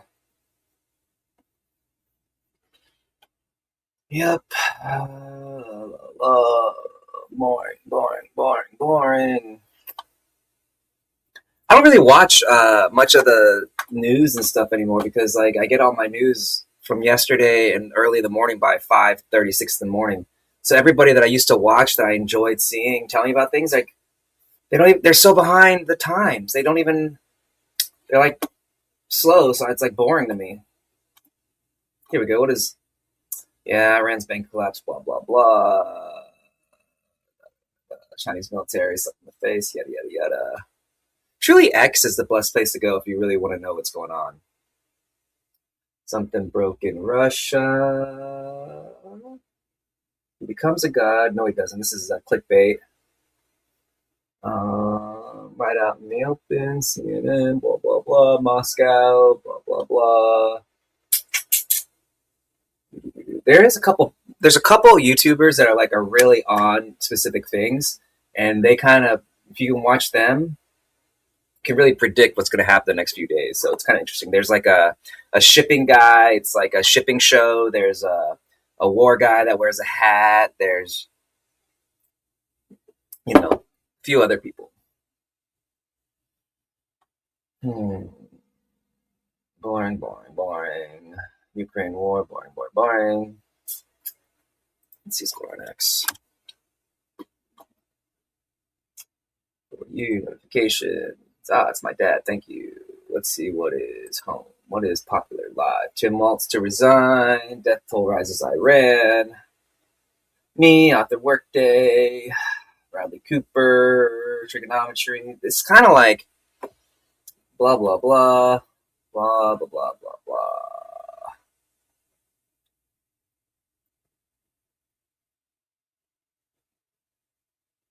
Yeah. Yeah, okay, well, not much going on here. Let's see, maybe there is... Tom's on. Listen to him. He's interesting. Oh, I enjoyed this debate thing. If anybody watched that, that was entertaining. It was funny. They kind of... It's funny watching two obviously successful women shit on each other. It's so funny. Women are the worst to each other. Who have no idea how the real world works and yet want to advise you on how to live in it. Let me go through your complaints. Feminists want control over their bodies. You win. You have 12 types of birth control, and you can actually Uber Eats a Plan B. You have abortion on demand, and in the states that it's not, it's simply a weekend trip. You have aborted an eighth of the world population. You win. Feminists wanted to fight against rape culture. You win. If a woman is raped, assaulted, or if she revokes consent after the fact, she has the power to get a man fired from his job, kicked out of school, or thrown in jail. You won, feminists. Women want to be free of traditional gender roles? Fine. Men invented the dishwasher, the Roomba, the air fryer, fast food, and Uber Eats. There are meal prep services and cheap restaurants. You win. Women wanted to have a career first and get married later in life. Men allowed women to come into the workforce and have millions of dollars in funding, pushing women into male-dominated fields and scholarships, and invented IVF to give us another 5 years of fertility. The husbands pay for the IVF, and they are pushing to get it taxpayer funded. You win.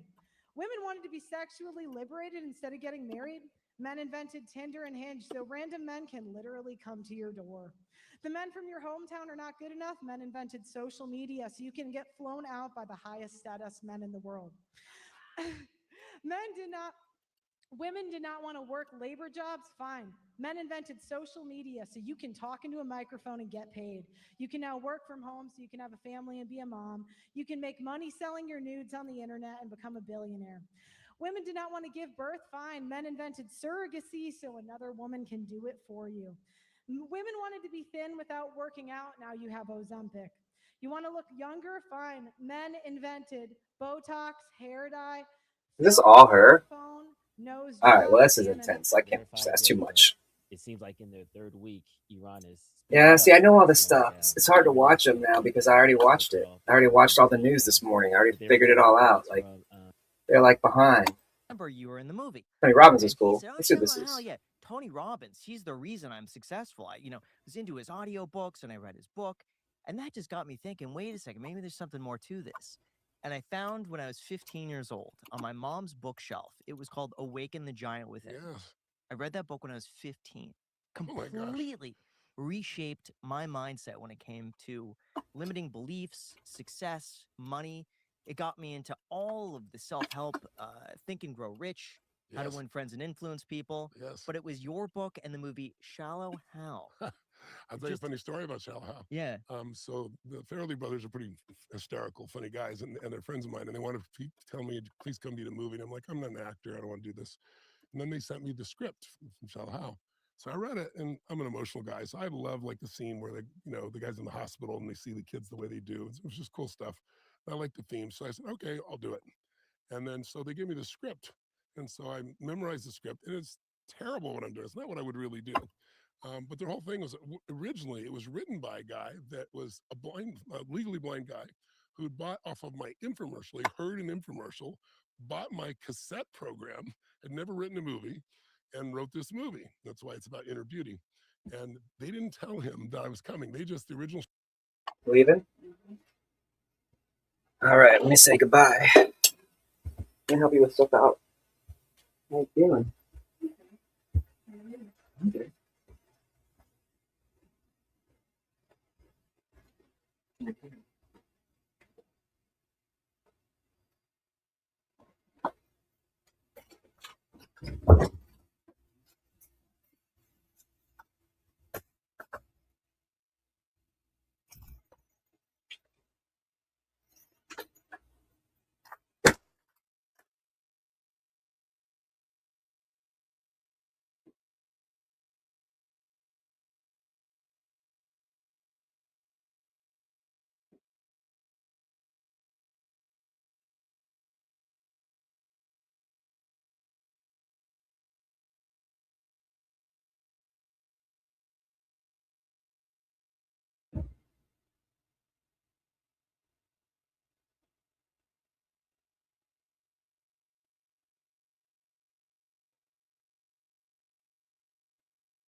Okay, wife is off to work. What are we at, an hour and 36 minutes? That's a long-ass stream, man. So currently I'm at 2236 for words. That means I have 7,764 to go. Wow. The script wasn't me. It was, this kind of faith healer that was turning people around. They said, no, that would never work. But if you're stuck with an elevator with Tony Robbins, he'd turn you around. So I come in and I memorize the whole thing. And then I meet this guy for the first time. Here's my voice. And they didn't tell him or I that I was going to be there.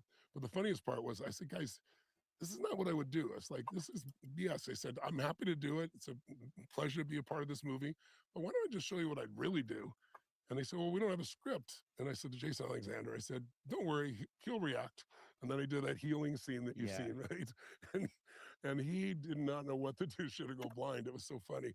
But, it's a movie. They shoot it 8 million times again from every angle. Yeah. But it was a fun experience because it was tied to someone who actually had been transformed by my work. How realistic is that in terms of the scenario where you can make someone attracted to someone who is maybe conventionally unattractive? Is that well? It's not like you can hypnotize somebody so they're gonna find somebody that's 200 pounds overweight and think that they look like they're 5'2" and they're 125 pounds, obviously.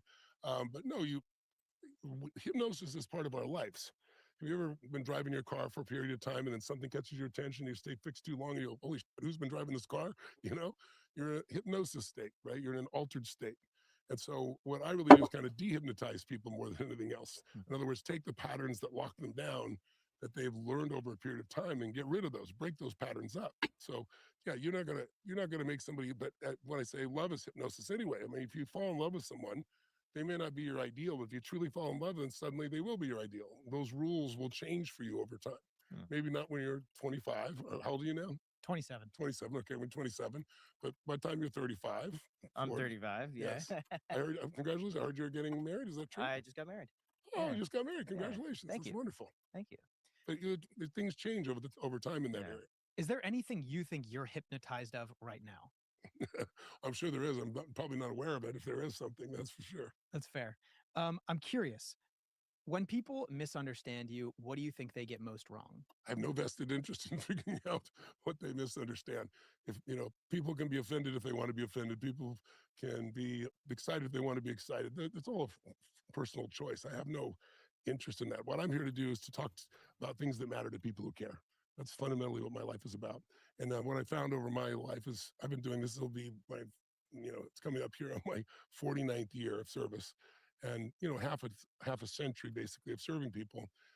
All the stories that go up and down disappear over time, because if you keep adding value and you've done it consistently, pretty soon, the way my feet move, my mouth moves, my wallet moves are all in the same direction. It becomes very obvious. I don't have to tell you who I am. If you do any homework, you'll see who I am. Now, why is the belief that people don't change so common? Well, because they don't usually change till they have to, most people, right? Most people are addicted to certainty. So there's 6 human needs you may be familiar from one of my books. One is certainty. And certainty is a survival instinct. We want certainty so we can be comfortable. If we're not comfortable, you know, we could be in pain. If we're in pain on a regular basis, we can do damage. Damage equals death. So the most fundamental need is to be certain. And most people settle for certainty. We have also a need for uncertainty, variety. We have a need for significance. In our culture today, it's a little overvalued to be the most important, significant one. And when it's out of balance, it'll really kind of mess up your life, but it'll give you drive. But most people really want love. And then we need the need for growth and contribution. So those 6 needs are the same for all human beings. The difference in how people perceive the world is 2 things. Which of those 6 needs are at the top of your list? If certainty is your number one thing, you're going to be moving in this direction, right? Avoiding. If, you know, something like, you know, variety is it, you're going forward. And by the way, direction determines destination or destiny. So I know, for example, if significance is the number one need you're after versus love, I know what problems you're going to have in your business, your relationship. If, you know, if you value growth, I know you're going to have different experiences that you're going to bump into. So that's the common denominator. Then the second thing that's different about people is their rules. Like what has to happen for you to feel successful, right? What has to happen for you to feel loved? What has to happen for you to feel like, you know, depressed or frustrated? For some people, depressed, all they have to do is someone doesn't smile at them in the morning. Somebody else, the U.S. Army can storm through their kitchen and spit on their face and they're not upset by it, right? People have different rules. Like I remember years ago, I had a gentleman who was, I won't mention his name, was a very well-known guy, came to one of my earliest seminars, and I was describing like these values that we have and these rules. And I was saying, you can have a value, but if your rules make it hard to experience, you won't feel that value. And so I use this guy because he's an obvious example, very wealthy, successful, famous man, and a good human being, like philanthropist and great father. And I said, "So are you successful?" I was doing it, you know, being playful. And he said, "No."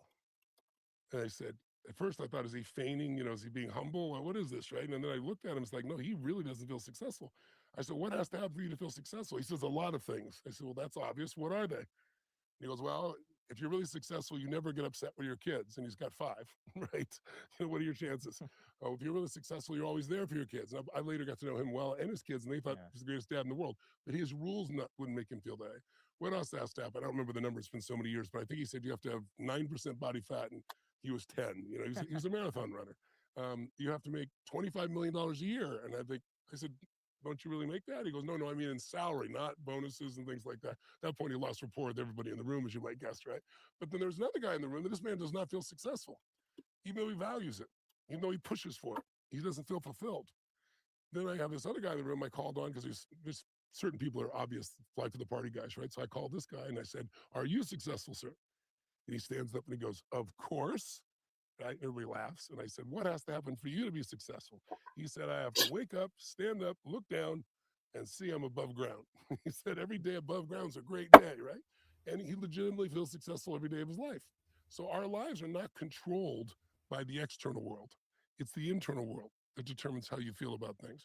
It's just like I know I've seen you guys talk about wealth and you know, Z generation and millennial generation now. You don't think they still have the same opportunities and so forth. But that's a story that they're being told. The fundamental pathways are there. I wrote the book Money Master the Game because I wanted to answer that question. Can you still win this game? You know, is the game rigged against you? Well, the game's always been rigged, right?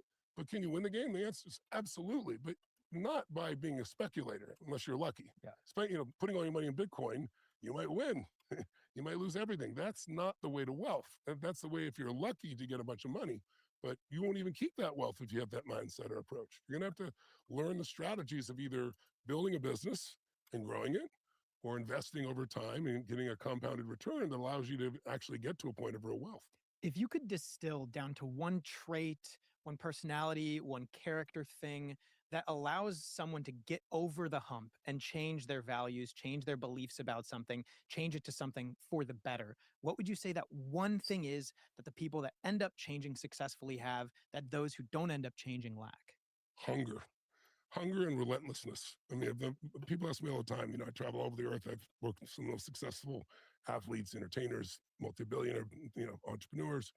And they say, you know, what is it these people have in common most of anything else? And most of them are smart. And I really believe in, you know, I love wickedly smart people personally. I love to learn from them. I love to learn myself. But what I found is there are a lot of wickedly smart people who can't fight the weight of a paper bag.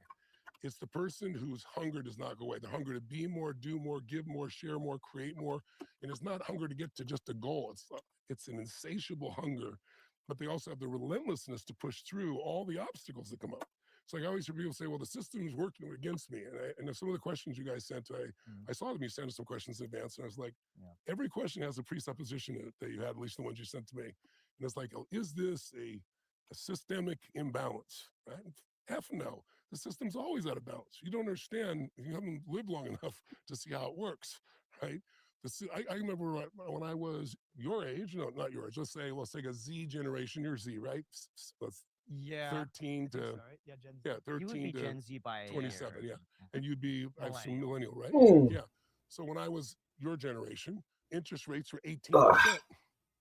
I went and, I'm hearing people bitching about 6%, right? It doesn't go very far with me, as you might guess, right? And I went and I studied. I had no money. I grew up with nothing. I had 4 different fathers. We didn't have food on Thanksgiving. The reason I provided 1 billion meals in 10 years, the last 10 years, I started with 2 and then 4 and then grew.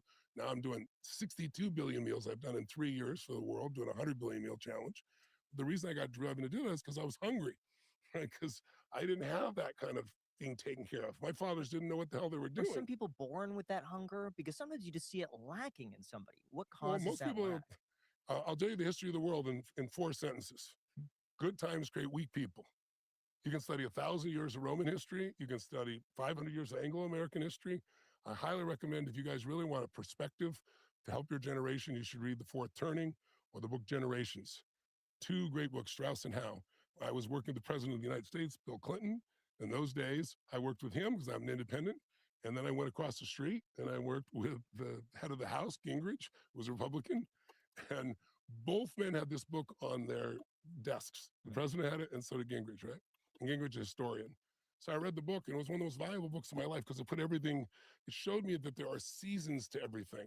And so I was waking up in a winter season. I was coming of age, 18, 19 years old, in a winter season, 78, 18% interest rates.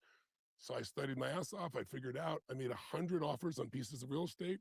99 said no. That's actually 103. 103rd one said yes. I bought this piece of real estate, try to make money at 18% on a piece of real estate. Good luck, right? But all I knew is real estate was the way that you could build wealth. I grew up from nothing, right? But what happened was then I had somebody, I hired, it was so far away, the place I bought, I hired a little local management company to manage the place. And they called me one day and said, well, a guy said that one of the stairs broke and he fell and he wants $100,000. I was kind of inconvenient. I didn't have that. I could have just let that end me. But I was relentless. I was like, okay, I'm going to learn. This is painful. I'm going to learn. But the season will eventually change. So think of it this way. There's the greatest breakthrough in humanity came from the understanding of patterns. Pattern recognition gives you power. Pattern utilization gives you real power. And pattern creation makes you a master of something. What do I mean? When you don't recognize patterns, you live in fear. You live in like, oh my God, the system's changed. I can't do it. I can't succeed, because you don't understand that there's a pattern that's been around forever. It's just not in your lifetime that you've noticed it in your 15 years since college, right? Or 10 or whatever it's been for you, right? So as an example, when we figured out this thing called seasons, humanity went from hunter-gatherers who couldn't survive to we could stay in one place, but we made one distinction. There's only one season you could plant in. Springtime. If you worked your tail off in the winter and planted, you didn't get the reward. So you had to plant in the spring, then you had to go through the hard times of the summer, protect it, then you got reward in the spring, then you better hang on to some for the next winter. When we figured that out, humanity grew. That distinction of patterns is the most important thing for your life. You have a pattern of where you are right now in your lives, both of you. If you're 0 to, say, 21 years old, you're in springtime. Tell me, is things hard to grow in spring or easy? Easy. Very easy, right? If you start a business in springtime, you think you're a genius. You're full of shit. All it is you're in the right place at the right time. And when the season changes, that's what thins it out, right? 0 to 21 is the springtime because you primarily, like I had to go to work when I was 14, but I didn't have to make the mortgage, right? I had to help my family, but I didn't make the mortgage. So you're still being taken care of to some extent, whether you like it or not, some. You're being taught things. From 22 to 42 is like your summertime. That's where both of you are, right? And that's summertime, it's testing. And the generation that's in that stage always thinks things are unjust and unfair, but always. You can look at over 100 years and you hear the same examples over and over again. And so during that time, you finally say, I don't know if I believe all the crap I was told. I'm going to go test my own world. I think they're full of crap.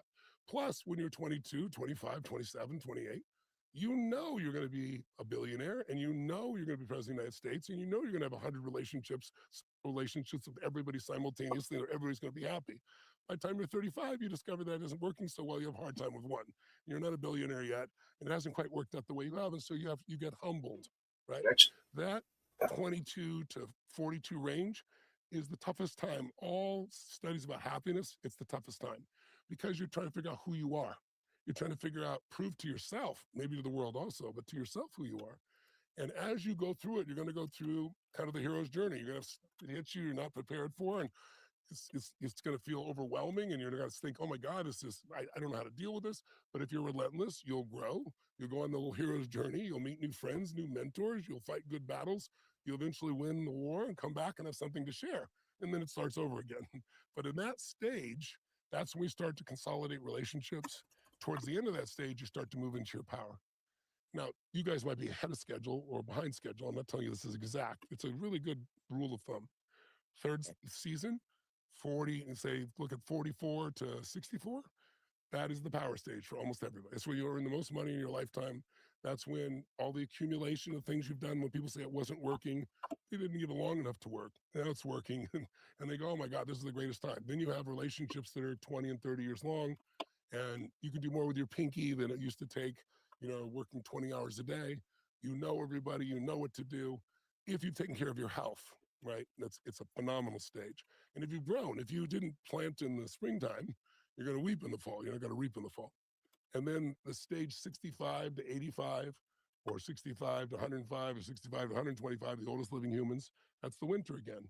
And that's when you get to be a mentor to society. At that point, you don't give a fuck what people think. You care, but you're not here to try to convince anyone. You know who you are. You're not trying to prove it to anybody else or yourself, but you do want to help.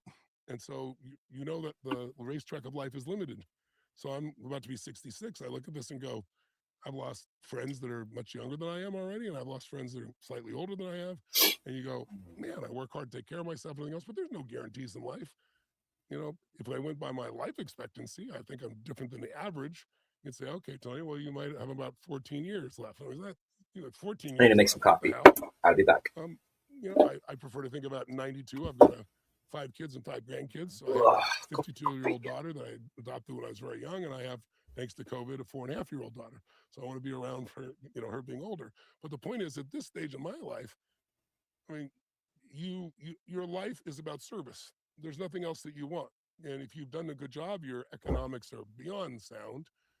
But you have 40-year-old relationships, 50-year-old relationships. You have a level of fulfillment in your life. You have a sense of meaning. You have people you've touched. And you're in a position where it's like you don't take things for granted. Everything about your life is there. So those are your personal seasons. And here's the last one. I know it's a long-ass answer, and you can cut this up if you want. There's seasons of history. And this is the part your generation needs to understand. And that's why I hope you read the 2 books I mentioned. Now, really quick, I guarantee every business is asking themselves this one question. How do we make AI work for us? The possibilities are limitless, but guessing is too risky, and sitting on the sidelines isn't an option, because if you do, I guarantee your competitors are going full force. That's exactly where our sponsor NetSuite by Oracle comes in. It's the #1 AI cloud ERP trusted by over 43,000 businesses to manage everything from financials to inventory, commerce, HR, and CRM all in one unified system. And when all of your data lives in one place, your AI gets way smarter. It doesn't just guess, it knows. NetSuite intelligently automates routine tasks, delivers real-time insights, and helps you make fast, confident decisions that actually drive growth. And this isn't some bolt-on tool. It's AI built directly into the systems that run your business, helping you cut costs, improve accuracy, and get way ahead of the competition. So whether your company is earning millions or hundreds of millions, NetSuite gives you the visibility and control that you need to keep moving forward. And right now, you can get our free business guide, Demystifying AI, at netsuite.com/iced. Again, the guide is totally free for you at netsuite.com/iced with the link down below in the description, netsuite.com/iced. Enjoy. There's seasons of history. And this is the part your generation needs to understand. And that's why I hope you read the 2 books I mentioned. I'll give you an example. Over 1,000 years of Roman history, over 500 years of Anglo-American history, about every 20, 25 years, there's a shift in the primary mood that people are in. And it affects the way we interact with problems or challenges of different type. So I'll give you a simplistic example. If you guys were born in 1910, you don't know all your history, I'm sure, but we just won World War I. And I want you to think about it. You know the Roaring 20s, right? So what happened in the Roaring 20s? What do you know about it? Partying, lots of money, everyone's happy. Stock market's doing well. And the explosion of new technology, the equivalent of AI.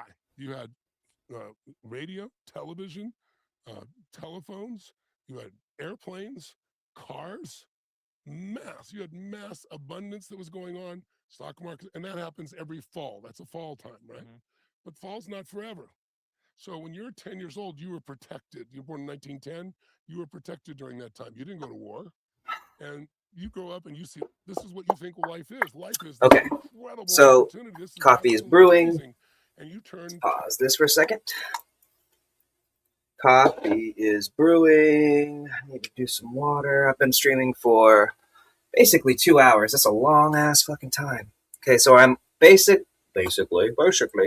So currently we are at 24.57. So at 2,500, I'm going to take a break. I'm going to chill out for a few minutes.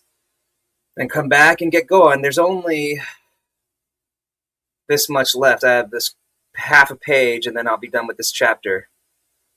So, or this page, basically. So I'll write 50 more words, take a few minutes off, chill out for about 15, come back and have a new cup of coffee and get going again, because we want to get at least to 10,000 today. Oh. Which is okay, because it seems like a lot more than it is, but if I hit 2,500 plus with this chapter, the next one will be longer and longer and longer. So here we go.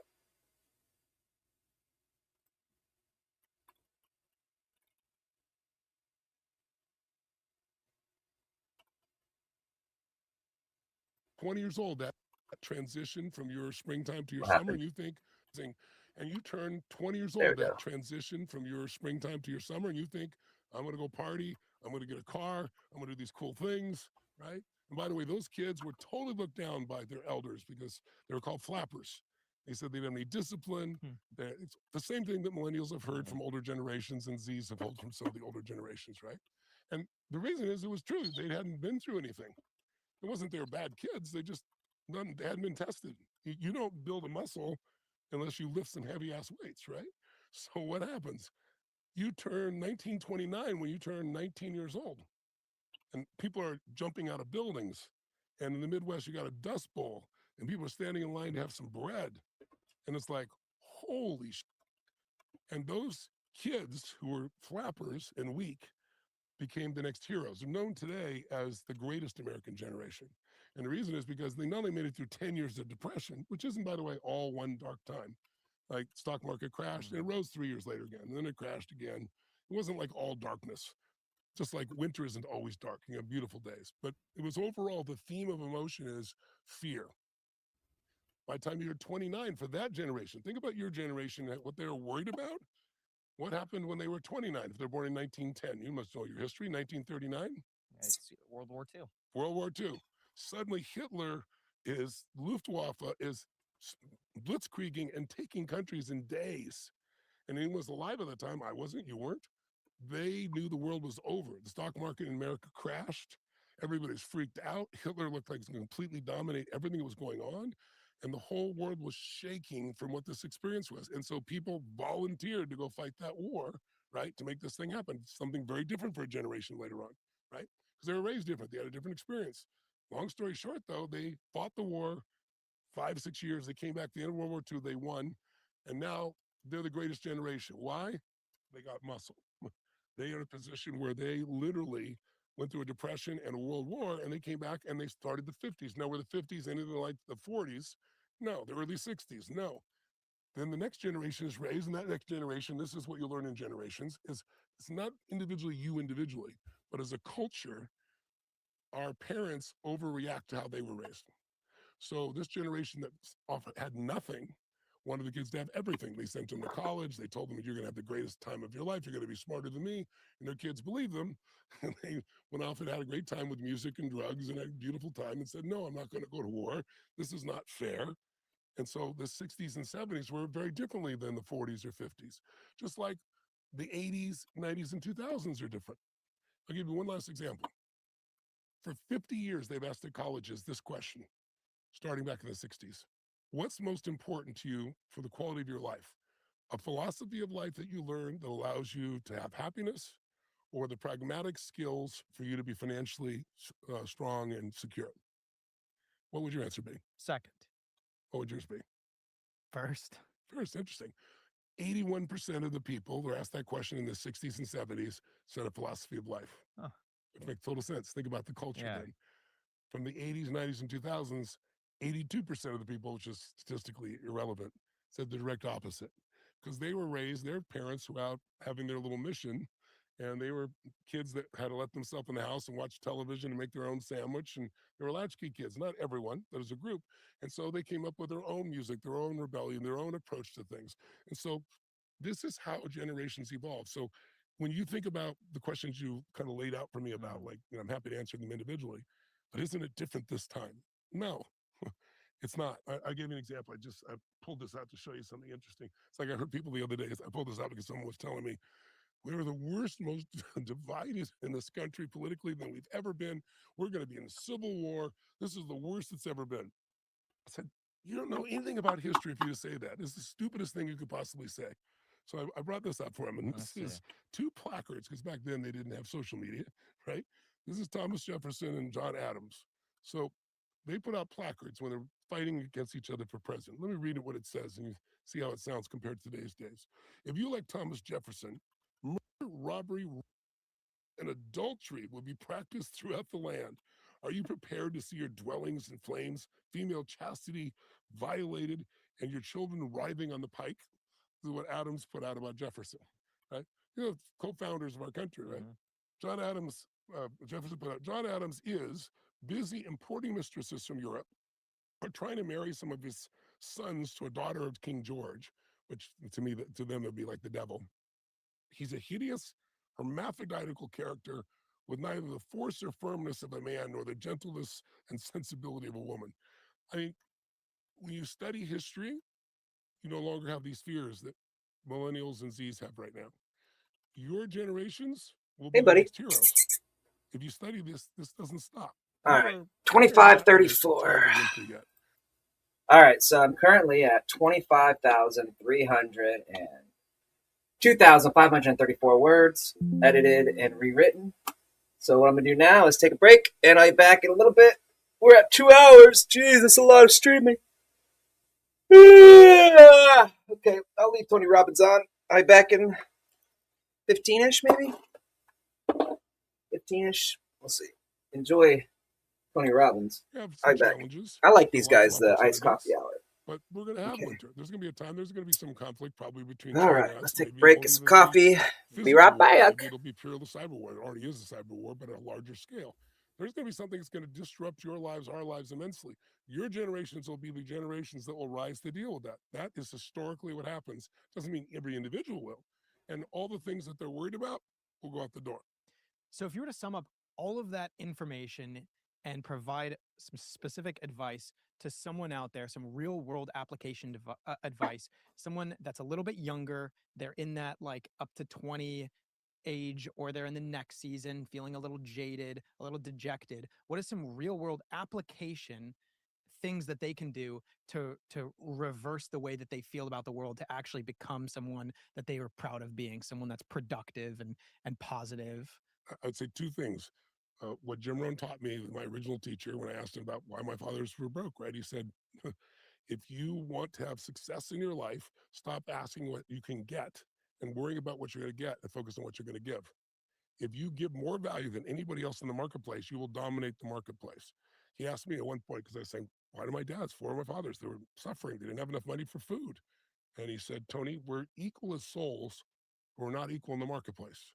So if you want to have a balance, economic balance for starters, you've got to actually invest in yourself to get the skills that will give you the advantage over someone else, instead of saying how the system's not supporting you, because that mindset or attitude is then self-fulfilling. Second, I'd say is you've got to become a student of history. We don't study history at all because, you know, it's not the same, but it rhymes, as you've heard, right? There are patterns that are so clear. Those 3 skill sets I told you are the most important skill sets I want my grandkids to have, anybody have. Pattern recognition of anything If you can recognize patterns, you can learn quickly and you will not be in fear because it won't feel like it's random things happening to you. But you have to do your homework. You can't go online and just let somebody tell you who's pitching to you because they're afraid they're not doing well enough that the system's rigged against them. You got to look at the people that actually have succeeded and find out what's going on in their life, what they went through to get that pattern. And so that's what I did early on. I studied history. I studied everything I could on psychology because that's basically what shapes all human beings. And then I shaped myself around business. And those 3 skills for me were the most important skills. Are some people unfixable? Well, yeah, if you have no desire to improve your life, you're not going to improve your life, of course. Now, the truth is life will show up at some point and get you to make a demand. You'll have something that happens in your life. You'll have somebody in your family that gets ill. You'll have an economic thing will happen. You'll have a COVID and your business will be shut down. Life always is calling us to grow in some way. And so it doesn't matter who you are. If you don't do it proactively, it'll happen reactively. But what I'd also say to you really is, if you understand these 3 skills, pattern recognition, pattern utilization, that's where the power comes. You see somebody who's great in investing, they don't just recognize the patterns, they know how to use them, right? I'm not talking about betting the money on one thing and hoping. That's not investing, right? That's basically Gambling. betting. That's a betting process, right? If you really start to understand anything and you start to master the patterns, understand them, use them, and then eventually you'll create them, like playing someone's piano. You learn someone else's music first, right? Because they've already perfected it. That's what modeling is. But if you do it long enough and you're committed enough, all of a sudden you will come through. Now you're a pattern creator. If you look at somebody who's a GOAT in their industry, I don't care if it's sports or business or anything else, it's because they're a pattern creator. And so if you just model everybody else, you'll succeed. Like find the pattern that works and do it. But if you start doing that enough with enough different people, you're going to discover there's answers in you that don't exist anywhere. So you are a unique human being. You have something to bring to the table, but it takes time. It's usually quicker than people want. I think the biggest difference in today is people's expectations. Like people say, what about the wealth gap? There's always been a wealth gap. But the numbers now, it's like, there's a great book called How to Lie with Statistics. Bill Gates is a quote on the cover of it. And it makes me laugh. Because you can manipulate any statistic to get any outcome that you really want. But the wealth gap is bigger. There weren't people worth 100, 200, 300, 400 billion dollars a few years ago. So when you do that number against like median incomes, and the big difference today is social media. So kids say, I want to be wealthy. But you tell me, how many billionaires are there? Like 2,000? Yeah, maybe 3,000. But yeah, 2,000, I've seen estimates of that, but I know people aren't on lists that fit that category. Some people don't want the knowledge of it, right? Let's call it 3,000 out of 8 million people. And how many of them are worth 100 billion, 200 billion, 300 billion, 400 billion? There's a half dozen. So they are unicorns of unicorns of unicorns, right? If that's what you want, you're going to have a lot of incredible skill set and a lot of luck. But that's not what most people really are willing to work for. They're not willing to put in the effort that it would take to do that. Most people are not as crazy, sleep on the floor 24 hours a day, take every risk you can imagine, like Elon. I mean, he's almost been bankrupt multiple times. So what would you then say is a recipe for a happy life for the average person? A lot of people, they want to become a billionaire. They want to, have the perfect idealized family in the perfect location. They want to have a supercar, or they just want to be happy. What would you say is like an actual recipe for a fine life? That's a great question. The most important thing is to find something you care about more than yourself. Because whatever you're calling perfect, once you have it, won't be perfect. Because do you earn more money now than you did 10 years ago? Yes. And is it enough? Honestly, I'm pretty happy with however Okay, much well, I'm good. making. I'm glad to hear it. I would always like to make more. Like, we're moving the business in directions that would make us more money, and I want to grow the business. But I would say I'm pretty satisfied for great. sure. The lower your expectations, the easier it is to achieve your goals, His whatever they may be. expectations are pretty low. No, I'm So it just sounds like you I'm just do. realistic about it. Like, I don't really care about having a supercar. I don't really care about I will say He was I looking didn't- at a BMW i8. It was as you're driving. $57,000 used. Okay, it's nearly a decade old. I will say though, I never wanted a mansion until I walked into this house. This is the nicest house. It's not even close that I've really is. ever walked. I was blown. And, I was blown. I've been very lucky to walk into some very nice places. This is it's ridiculous. Well, thank you, It's thank you. congratulations. Well, thank you. But it's more than money, right? It's creativity. Like we're literally underwater right now. They told me it'd be impossible to do this. I wanted to build a squash court because I didn't want to drive 20 minutes each way. And the guy said, where are we going to put it? Because, we got 2.5 acres and I got 25,000 square feet here. And I said, down here. And he goes, it's below the water table. The ocean's on this side. The intercoastal's there. You can't do it. I said, well, have you ever been to Atlantis? Have you ever been to Scripps Oceanography? I said, let's build a submarine. And they told me to do it in 18 months. It took about 3 years, but nobody knows it's down here, right? So, my grandkids, kids, everybody comes here. We have a blast. We use this constantly. But thank you for that. But to me, it's never about the thing. So to answer your question directly, if you can find something you care about more than yourself, it'll give you energy. Like, there's not a reason to get up in the morning if it doesn't take that much to meet your own needs. Some people's expectations are higher than others, so it takes more for some people.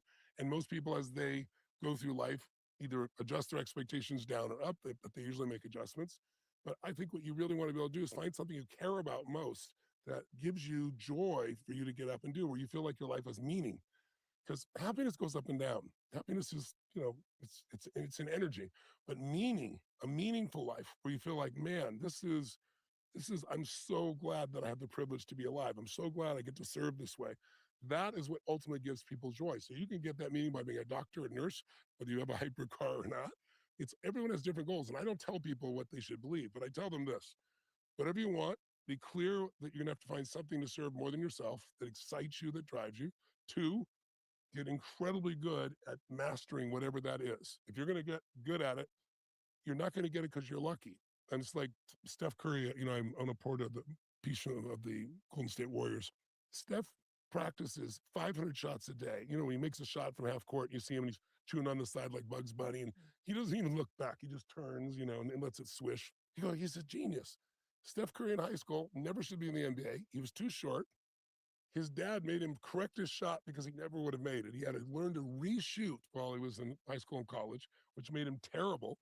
But the level of work put in, so he put in 500 shots a day, every single day, 7 days a week, for his entire life, basically. But let's just take his 15-year professional career. That's 3,500 shots a week, 168,000 shots a year, 2.5 million shots in 15 years, so he can make 3,300 threes and be the best in history. You get rewarded in public for what you practice in private intensely. So if you want something great in your life, find out what you want. I look at it though across areas. I go, what do I want physically? What do I want emotionally? What do I want with my relationships? What do I want with my finances? And then I put focus in that. And I've written books in each of those areas. So for example, in the finance component, it's like, okay, how does somebody do it? Same way you always did. You're going to make money one of 2 ways. You're going to start your own business and grow it and sell it for a multiple or more than one business, or you're going to work for somebody else and you're going to get really good at investing. Again, not betting, investing, and you're going to compound over time.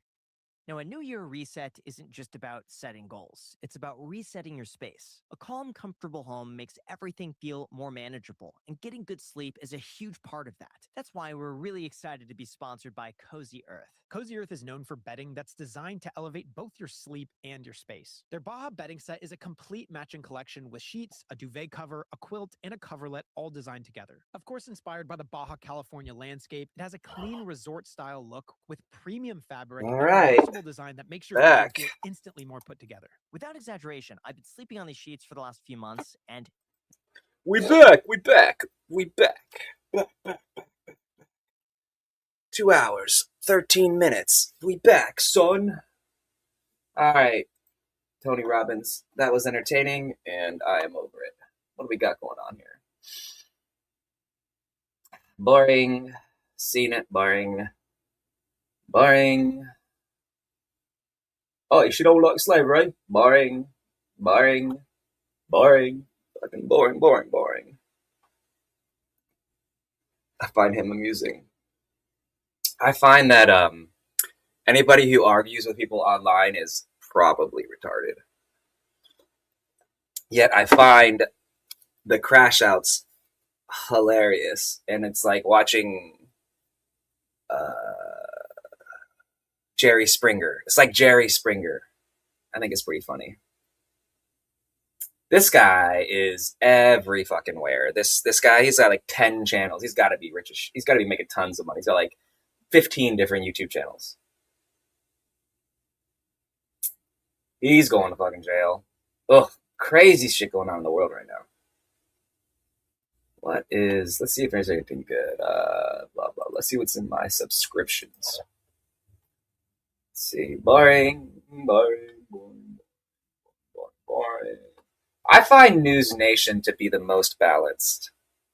If anybody's interesting, this guy's gay as fuck. Terrible, terrible. This guy's terrible. This Destiny guy. Ugh. She's pretty good, but like, she's super pro-Israel. I don't know. She's cool, but she's good. Like, she's super old school Democrat. This guy's interesting. He lives over in Asia, and he's always talking about economics. I find his takes pretty good, but he's kind of behind the curve now too. By the time he posts, I already figured out the information by reading it on X. Seriously, X is like, you just really want to know what's going on. Everything going on is X.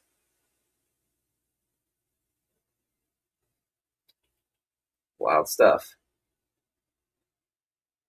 Oh, man. Wild stuff. So you can get down this K-hole with the world so quick. I can see why people like, what the? No way. If this guy, yeah, this guy's great too. Mike Benz, he's on the, like, if you want to know stuff, go on X, follow a few people. Mike Benz, Mario Nawfal, if you want international news, he's really on. He's also with, like, crypto and stuff. Who else? Who else is really good? Wall Street Apes is really good. Follow Wall Street Apes, they're really good. I find Conspiracy Bot super entertaining.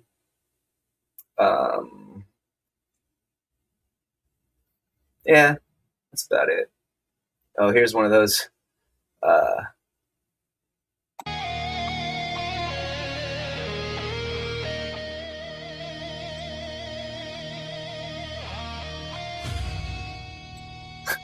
Fuck.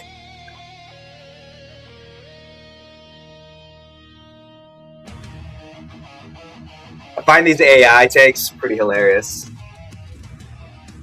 So stupid. You can do this with Grok and shit.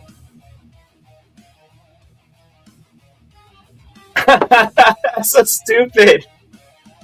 See, it's like Jerry Springer. The fact that you could do this with like AI now and like have it done in like less than 10-20 minutes is crazy.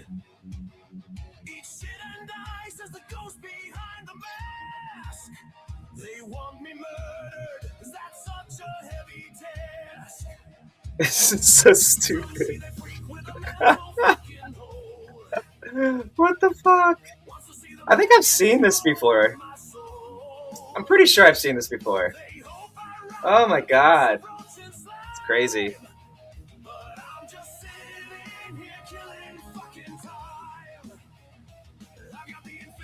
I'm pretty sure I've seen this before. Yeah. Oh, this is the finished version. Okay.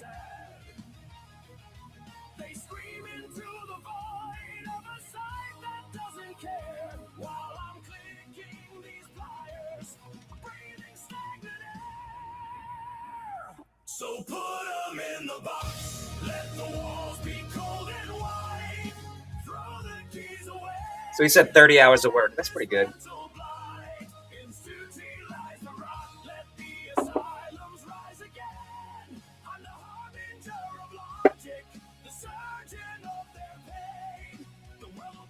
Stupid. That's funny.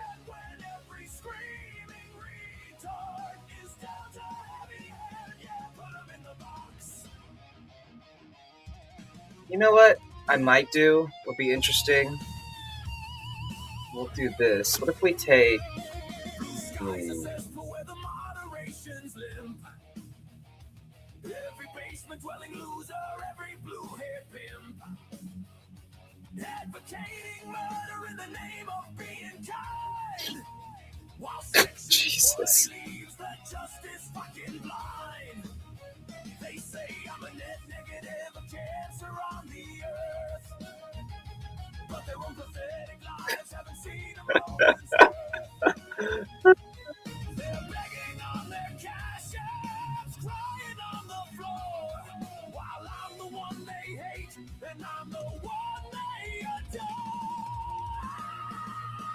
Success is measured in decades, like the prophecy of doom.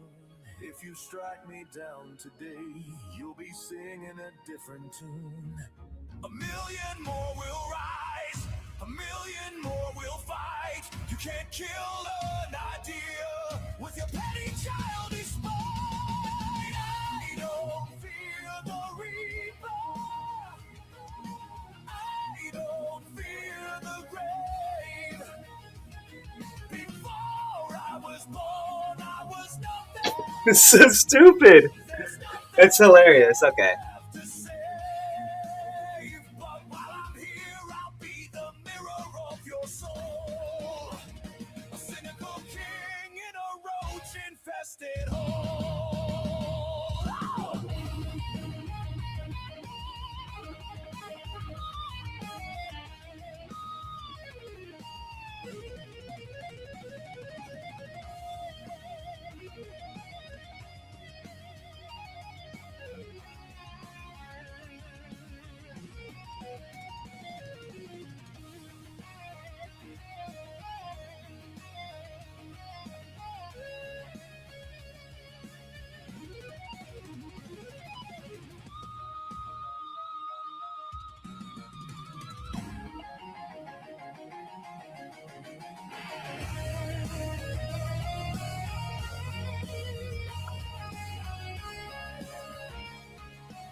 So put them in the box, let the walls be cold and white. Throw the keys away and end this mental blight. Institutionalize the rot, let the asylums rise again. I'm the harbinger of logic, the surgeon of their pain. The world will be a paradise, a clean and silent land, when every screaming retard is dealt a heavy hand. Put them in the box. Put them in the box.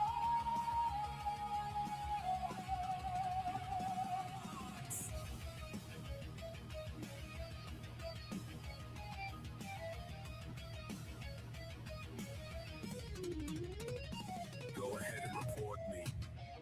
I'm an irrelevant retard. Right? That's what you said. But you're still watching. You're always watching. It's pretty much the entire. It's pretty much every meme, right? In a video form.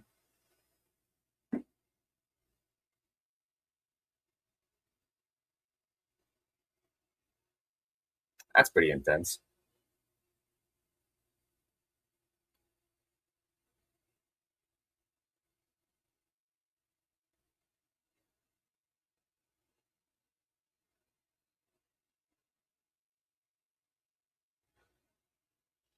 You know what I kind of can't stand about the entire take on economics is, like, most people don't realize the Fed, these things, these central. Never mind. I don't want to talk about it. I'm not gonna talk about it. That's people just don't know shit. People just don't know shit, and they trust. Ugh, people are crazy. Oh God, this is terrible. Why would somebody have glasses in the future? Like, ugh, stupid. All right, I gotta see what happens with X. Just sucks you in. Sucks you in. Oh, yeah. If you want to do yoga and get in shape, this guy, Breath and Flow, these are the dudes. They just had a kid like a year ago or something, and this dude's like the guy I like do is him. He's the yoga guy. Like, if you want to do an intense yoga, he's pretty intense. But anyway. Too fat, skip breakfast. Should I put music on? That's bullshit. I get flexible one time. Bullshit. A lot of this shit's just bullshit.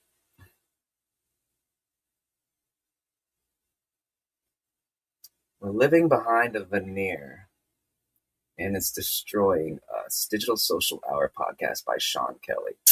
I don't find that very interesting. I don't want to watch that. Let's see. 25. I got to finish this chapter, and then I'll stop streaming for the day because I'm at 2.5 hours. I think that's plenty. And I'll keep working throughout the... Well, I guess I could just keep it on. We'll see what's going on. Oh, this guy's good. I like him. In Iran last year. I think I played it for a second, but I didn't listen. Hey friends, he's good. Let me tell It's you Cow a guy. military secret. Buying radar systems from Temu is never a good idea. Apparently, Chinese defense systems only work on social media. But after failing in Iran last year, they failed again this year in Venezuela. Maybe there's a pattern here. Now, you may or may not like what Donald Trump did. You may hate his politics. You may hate his style. You may hate his tweets. But there's one thing you cannot deny. The military operation in Venezuela was an undeniable, resounding success. US forces went in. They completely disabled Venezuela's defenses. They captured Maduro and his wife, and they left. No prolonged fighting, no urban chaos, no American casualties, no aircraft losses. That alone tells you something important about the state of US military power in 2026. But here's the question very few people want to ask. What happened on the other side? What weapons did Venezuela use? And why did they fail so completely? Because the uncomfortable answer is this. Many of these weapons were from China. And to understand why this matters, we need to go back to 2006. That was the year the United States imposed an arms embargo on Venezuela. Caracas was cut off from Western weapons systems. So where did it turn? Russia and China. Between 2010 and 2020, Russia supplied roughly 50% of Venezuela's arms imports. China supplied about 20%. And that made China Venezuela's second largest weapons supplier, and Venezuela China's biggest military customer in Latin America. So this wasn't symbolic. It was real money, real hardware, real strategic bets. And three Chinese systems matter most here, and they all failed spectacularly. First, the JY-27A radar. China claims this long-range radar can detect US stealth aircraft. In September last year, Venezuela installed 7 of them. The defense minister went on TV praising the Chinese system. He claimed it had successfully locked American F-35s, the most advanced fighter jets on the planet. Now, fast forward to Saturday, multiple military analysts believe US aircraft simply suppressed those radars, totally suppressed them. Electronic warfare, jamming, blindness, one system down. And second is another Chinese stealth radar, the JYL-1. Same purpose, same marketing, same outcome. No meaningful response. And third, we have the Chinese surface-to-air missiles. Venezuela operated China's HQ-9 and HQ-12 systems, supposedly capable of intercepting enemy aircraft and missiles. Well, they didn't. And this isn't the first time we have seen this. Pakistan also deployed Pakistan. similar Chinese systems. Sorry, but I gotta against make fun of your India. accent. It's hilarious. But India missiles flew through them anyway. Now, let me be very clear. We do not yet have conclusive evidence about every single detail, right? We do not know if the systems failed technically. We do not know if they were jammed. We don't know if operators were poorly trained, right? We don't know if commanders just froze. Oh, I got one of these. It's a weight. It's 5 pound weight, but it's really good for your wrists. Nearly 150 US aircraft participated in this operation. And based on the videos we saw, which is the only evidence we have, some of those aircrafts flew extremely low. I mean, some operated deep inside Venezuela's airspace. And Venezuela offered no resistance. None. So United States had a complete air dominance, which means one thing is undeniable. Chinese weapons utterly failed to stop them. And that silence you're hearing right now, that is the Chinese state media. Because when Chinese weapons perform well, Beijing never shuts up. But when they fail, well, the microphones disappear. Now, zoom out. This wasn't just a tactical operation. This was really strategic. In November 2025, the US national security strategy made something explicit. The Monroe Doctrine is back. Washington declared the Western Hemisphere a core strategic sphere, so non-hemispheric competitors were put on notice. Well, China was never explicitly named, but everyone knew who it meant. Maduro's regime was deeply aligned with China.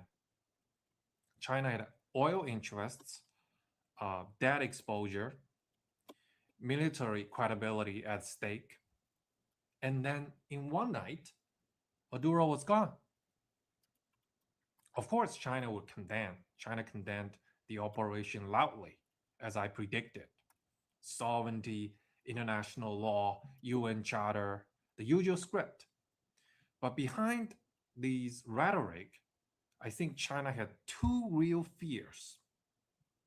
First, its weapons just failed in a real-world test against its main strategic peer competitor. And second, every country watching just learned something crucial, that Chinese export weapons, the versions sold to partners and proxies, may not survive contact with reality. Inside China, military commentators are suddenly quiet. No victory claims, no performance charts, no patriotic slogans. And instead, you know what they're talking about? US intelligence, US electronic warfare. Anything except the Chinese hardware. And that silence speaks volumes. And here's the quiet humiliation China just cannot erase. China's air defenses in Venezuela against the US military, they are completely neutralized. US electronic warfare didn't just win, it erased the battlefield. This wasn't just a military operation. It was really a demonstration to the whole world. A demonstration in real time, not in fake videos, of American military superiority over China. Not in theory, not in brochures, not in propaganda videos, but under real pressure. America win against China, and every country watching learned a brutal lesson. Chinese weapons look impressive on paper, They look great and intimidating in military parades. They look deadly in those, state media animations. But when reality shows up, when American military show up, they collapse. That's not my opinion. That's what just happened, recorded in live videos. That's it for today. Thanks for watching now, and I'll see you in the next one.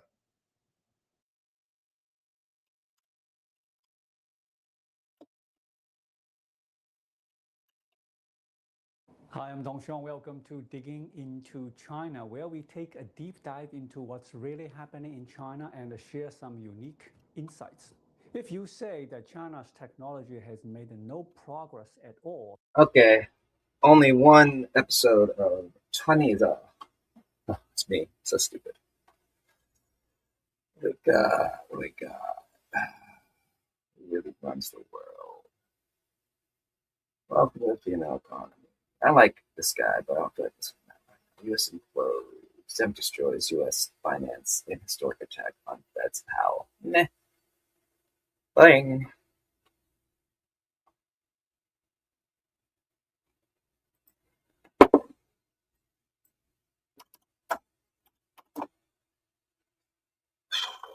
One, two, four, a few more paragraphs, and I'm done with this one, and then I will be on chapter 2, which I need to do at least 3 chapters today to get to 10,000-ish. So I'll stop after this. I'll just stop now. I'm at 2 hours and 30 minutes. That's enough streaming for today, and I'll just get back to work off stream. Tomorrow I'll try to stream earlier because podcast, Storyforge. But I would like to listen to music while I work now and pace around the house. So I'm going to do that. Anyway, let's see. Here we go. 2702 is what I'm at. So that's 1,000 words since I started rewrites and edits for this chapter today when we got in this podcast. I'll be at 3,000-ish, right around 3,000 at the end of these last 1, 2, 3. So this will turn into 200-ish more words, and that'll be 2,900, and then we'll be on chapter 2.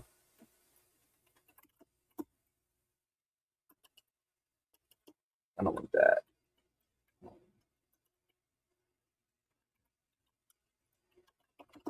Chapter 2. Okay, and then I'll turn this as the last little bit, and then I will be back tomorrow, probably quite further along, hopefully at least at 10,000 words. It's 11 o'clock. Yo. All right, anyway, have a great day, everybody. I am out of here. Enjoy whatever stuff you are going to watch. Ending Rumble stream. Peace out.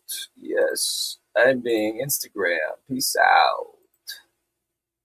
Boom. Boom. Ending StreamYard.